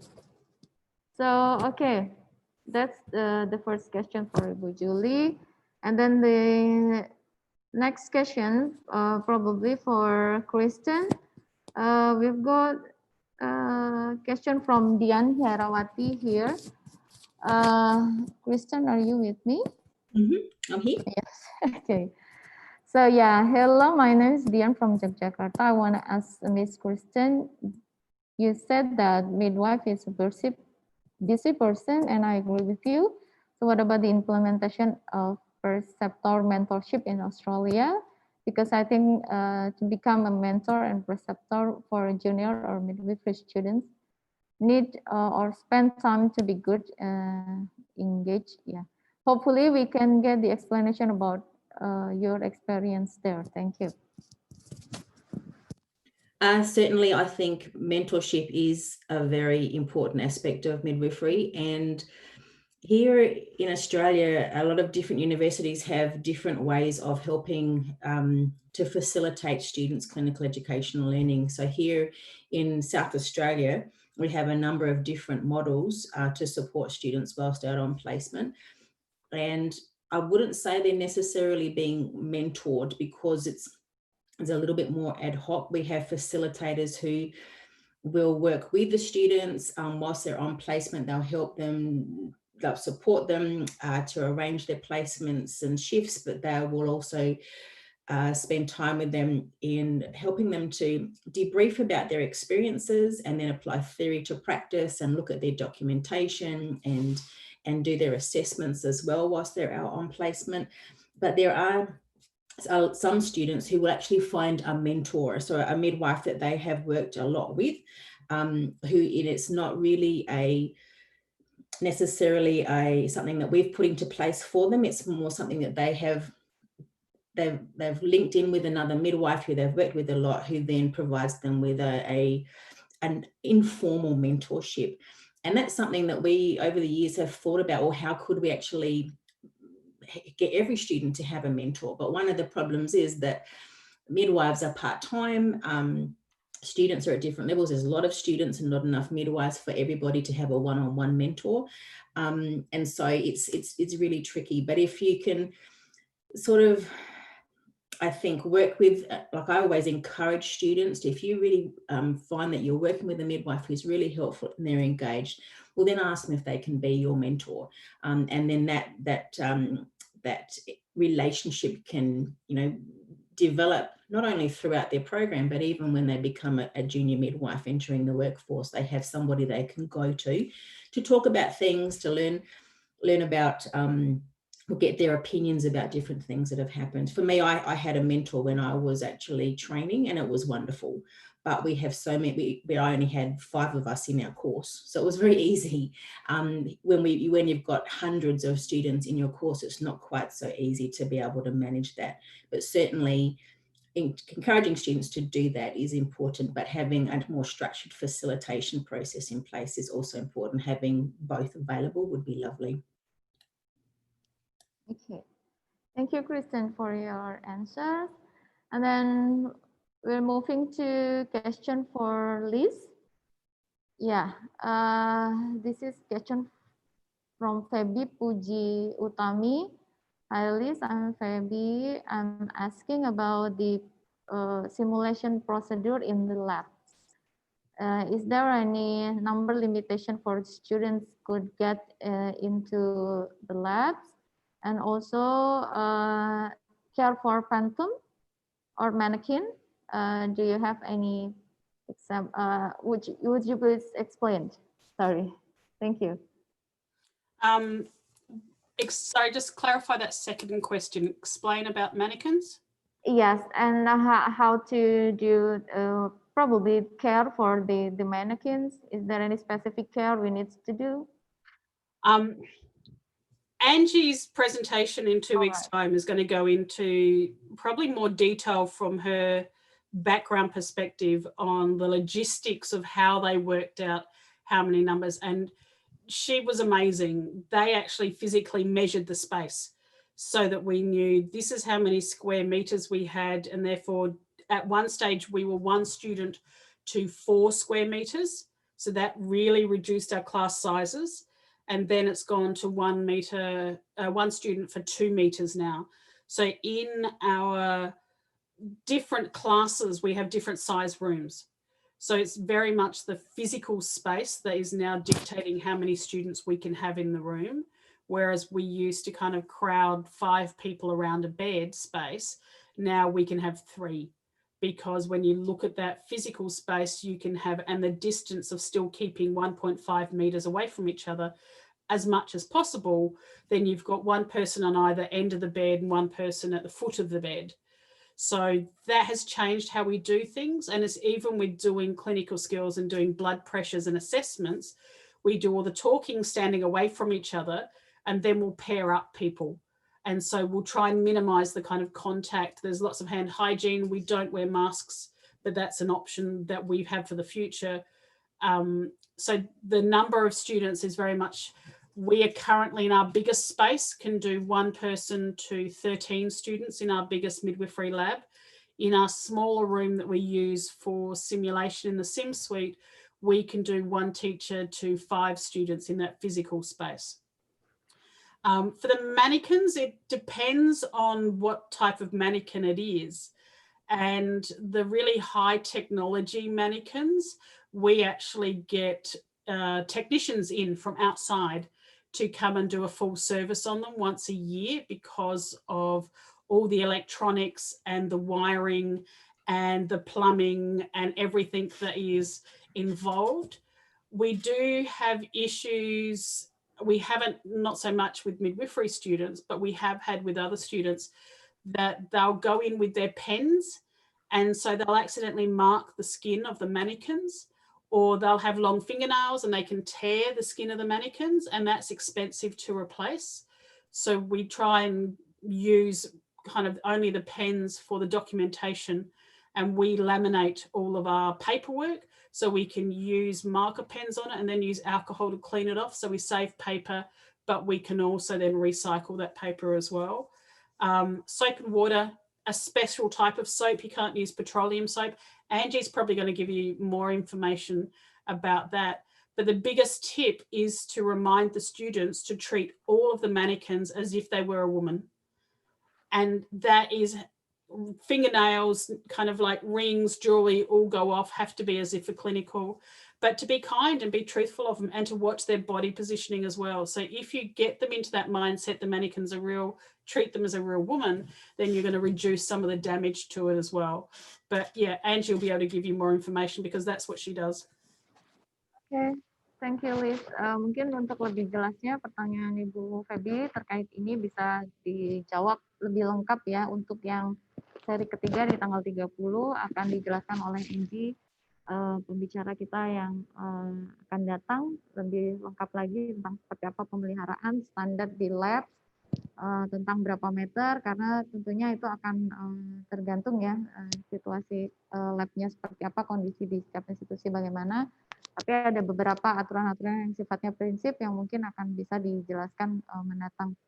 Terkait juga untuk perawatan pantum, tergantung seperti apa pantum dan manekinnya ya. Bisa kalau dia high technology bisa paling tidak 1 tahun sekali karena butuh teknisi khusus, atau untuk beberapa pantum yang sederhana bisa dilakukan seperti yang bisa dibersihkan dengan entah itu cairan-cairan khusus, petroleum, alkohol dan sebagainya. Mungkin itu, and then thank you for the answer, Alice. And move to the next question for Ibu Julie. This is a question from Mumti Hana Muhlis.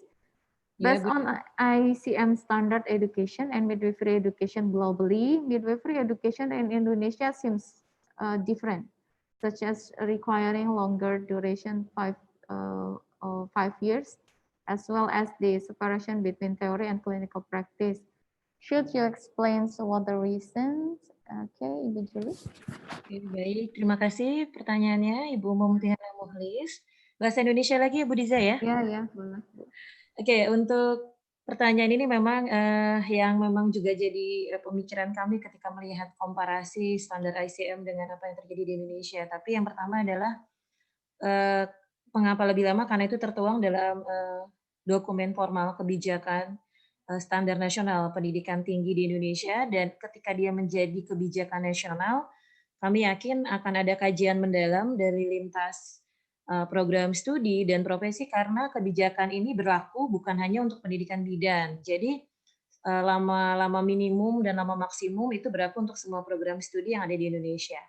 Lalu kita akan bicara tentang konteks pendidikan kebidanan. Maka pendidikan kebidanan juga dengan ICM dibandingkan kita jadi lebih lama. Kalau kita analisis, yang pertama adalah karena pada setting konteks Indonesia ada beberapa hal yang berbeda dengan di luar negeri gitu atau global konteks. Di Indonesia kita punya sebuah komitmen, ada agreement juga untuk memasukkan ada 4 mata kuliah wajib umum, yaitu Pancasila, Kewarganegaraan, Bahasa Indonesia, dan Agama, dan itu saya yakin tidak dimiliki negara lain begitu. Jadi ini saja sudah meng-add sekitar 8 SKS. Lalu yang kedua, ada upaya dari pendidikan bidan juga yang berbeda dengan situasi negara lain, yaitu di kita mencoba untuk menganalisis ternyata itu tadi kebutuhan untuk menstandarisasi ilmu-ilmu dasar dari calon mahasiswa yang akan memasuki pendidikan profesi bidan. Kalau nanti kita lihat isi kurikulum dari pendidikan bidan di luar negeri, mereka langsung directly ke midwifery konsepnya dan praktisnya begitu. Walaupun ada basic science, tapi sedikit sekali kreditnya. Nah, di kita ada situasi yang berbeda. Lulusan-lulusan SMA kita itu masih belum memenuhi, menurut analisis kita, itu kualifikasi minimal untuk penguasaan basic science, baik dari anatomi, fisiologi, mikrobiologi, atau fisika, farmakologi, dan sebagainya. Dan kalau itu tidak distandarisasi dulu, maka khawatirnya saat nanti memasuki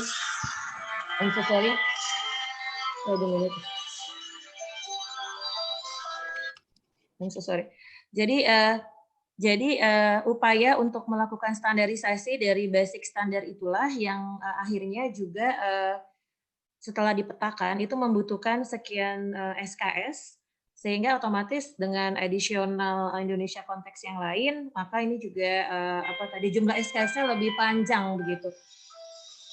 Begitu Ibu Diza. Okay, thank you Ibu Julie. Please let me explain in English. So yeah, it is it's actually a little bit different, from the global standard to what Indonesia has. So based on the national standard by government in regards to the length of the study, well, actually not only for midwifery, but also other studies, we need to follow the regulation that we have the minimum length of the study. We cannot do it's actually the same like what ICM recommends. This also impacts on the topics or the area, the other area as the fundamental knowledge that our students should be taught. Like what we say, it's basic knowledge, including kewarganegaraan, PKN, and etc. And there are also consideration in regards to the standard of our senior high school quality. It's a little bit different, probably with the international standard. So it's considered has not met the global standard. That's why it's been added more years to take the professional midwifery education. Okay, thank you Ibu Julie for the answer. And then next question for Kristen from Ika Yudianti. I deliver this question to Mrs. Graham. During this pandemic situation, our midwife students came to campus only to do essential skills assessment in the labs. But students who live in remote area, particularly red zone area, couldn't do this due to the lockdown. How we as teacher can apply a fair evaluation method to this different situation surrounding the students regarding to the pandemic. What kind of evaluation that worth the effort with skill performance? Thank you.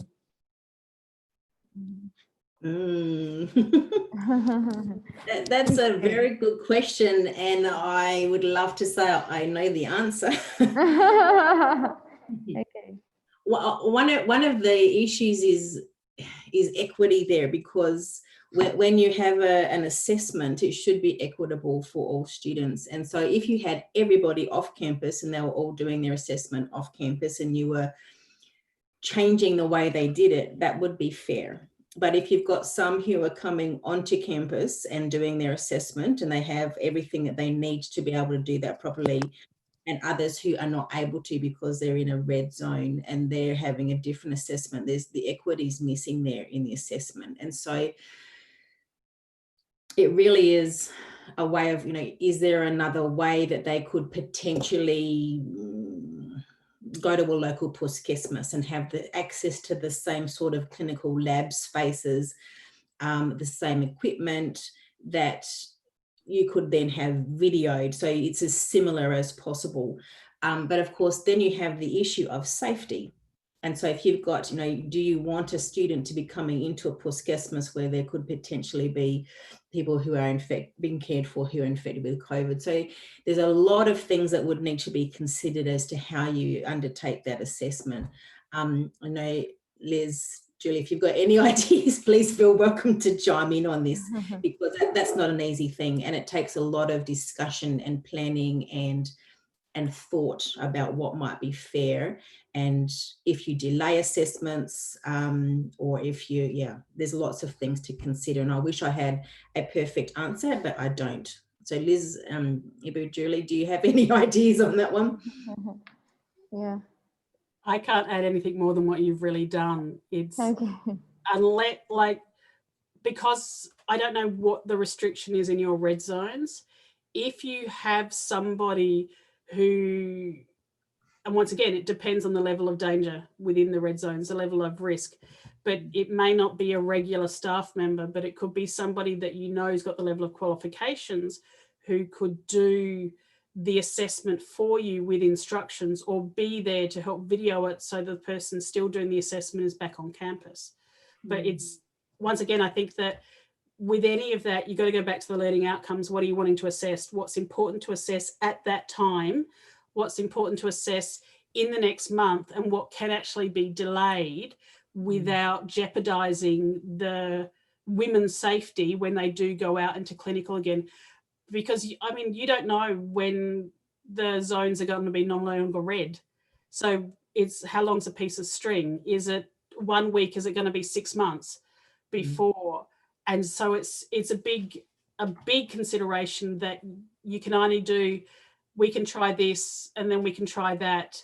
And then ultimately it may be that we have to wait 6 months, and then we just put them in learning as much as we can, and then we bring them all in, or we do some mass assessment at another stage. I agree. I think you kind of have to have a plan A, a plan B, and a plan C, and then just see what is appropriate. But you do need to ensure, as Liz said, it fits in the learning outcomes, that hopefully it won't delay progress in their program, which is a concern. But when is it essential to have that happen, and making your plans around those considerations. Okay, thank you for the answer. So ya, Ibu Ika Yudianti, pada prinsipnya harus adil ya Bu ya, dan sama begitu, karena tidak bisa kita mengevaluasi beberapa students hanya karena misalnya mereka bisa datang ke kampus, lalu kita uji di kampus, lalu karena kalau mereka ada di red zone tidak bisa datang terus tidak kita uji, atau dan sebagainya ya. Artinya harus sama, jadi prinsip equity ini tidak bisa ditinggalkan, dan harus ditentukan kira-kira, jadi harus dipastikan bahwa safety itu yang paling utama, dan mungkin kita harus memperhatikan betul kira-kira yang ingin dievaluasi itu sebenarnya apa gitu. Dan bagaimana, apakah perlu, jika dibutuhkan, apakah mau di-delay semuanya, ya silahkan saja tanpa harus mengacaukan rencana pembelajaran gitu. Mungkin itu secara garis besar. Okay, because we've got limited time, one last question probably for Liz. So yeah, The question is from Niken from Sorong, West Papua. The first question, is it possible to carry out offline laboratory practices or OSCE during the pandemic? What are the priorities when teaching in the laboratory? Okay. So offline, what do you mean by offline? Offline laboratory practices or OSCE. Probably, will it be possible to do OSCE exam during this pandemic era? So without the students being on the university campus or the Polytech campus? It should be in the campus because I assume it's written offline. Yeah. So yes, you can. I mean, it's a matter of innovation and thinking about what you need to do and how many people you need to do it. So if you're doing a very simple scenario and you can get away with reaching the learning outcome and the assessment outcome with only needing 2 students and maybe a staff member, then you just need to reduce what you're actually assessing. If you need multiple people because you're doing something that may be interprofessional, so you'll need medical students, nursing students, midwifery students, then you need to consider the room size and social distancing. And how are you going to assess everyone? Is it going to be a pre-test and then an action and then a post-test? So you do a quiz first, you do the scenario, you do the debriefing, and then you do a repeat quiz afterwards to see what the growth of their information is and their knowledge is and how they apply that knowledge. So you can do an assessment in any setting. It just depends on what you want to assess and what the critical importance is for assessing. Okay. Thank you, Liz. Jadi sebenarnya prinsipnya tidak ada yang tidak mungkin saja selama kita memperhatikan betul-betul seperti apa protokol dan jangan sampai dari proses itu ternyata akan membahayakan. Sehingga harus dievaluasi, misalnya kalaupun memang harus dilakukan OSCE, siapa saja yang hadir, misalnya berapa orang, apalagi jika misalnya di OSCE itu kita melibatkan profesi yang lain. Mungkin itu secara garis besar. Alright, I think we have very exciting discussion, but unfortunately our time is up. So I do apologize for the other questions that we cannot address all today, but hopefully we can discuss it later on the next series and should be on 30th September, yeah. And thank you for your attention, especially for all the significant questions. Thank you for Ibu Julie, Kristen, and Liz once again for the amazing presentation and very exciting discussion. Thank you for all audiences for joining us today. And we do appreciate your time and participation. The last, I apologize personally for any inconvenience you may feel during my time moderating this event. And I give the session back to the host, please, Ibu Endika, and thank you so much. Assalamualaikum warahmatullahi wabarakatuh. Waalaikumsalam warahmatullahi wabarakatuh. Thank you so much, Ms. Dwi Izati. Such an interesting discussion. We have finally come to the end of our webinar. I would like to say thank you to all honorable speakers, Ibu Julie Octalia, SSD Master in Medical Anthropology, representative from IPKIN, Ms. Christine Graham, Master of Public Health and, Master of Public Health and Tropical Medicine, Master of Nursing, Master of Professional Educational and Training, and from Flinders University, Australia.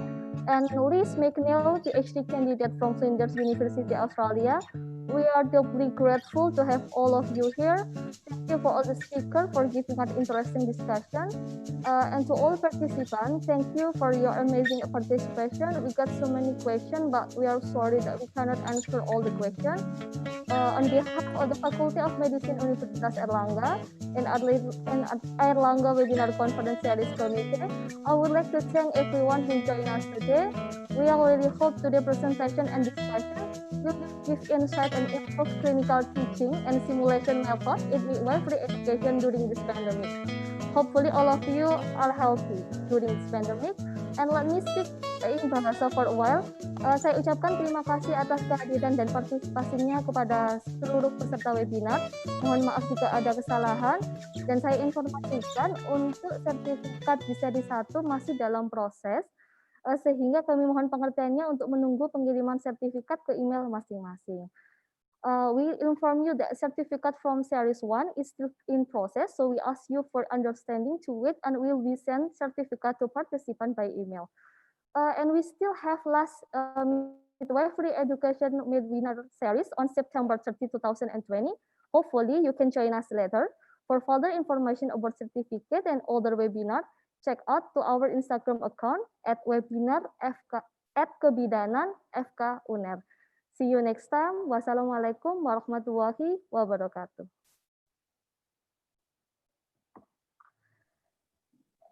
Thank you, Liz. Thank you, Kristen. Thank you, Ibu Julie. Thank you, Christine. Thank you, Liz. Well done, everyone. Yeah. Very interesting discussion.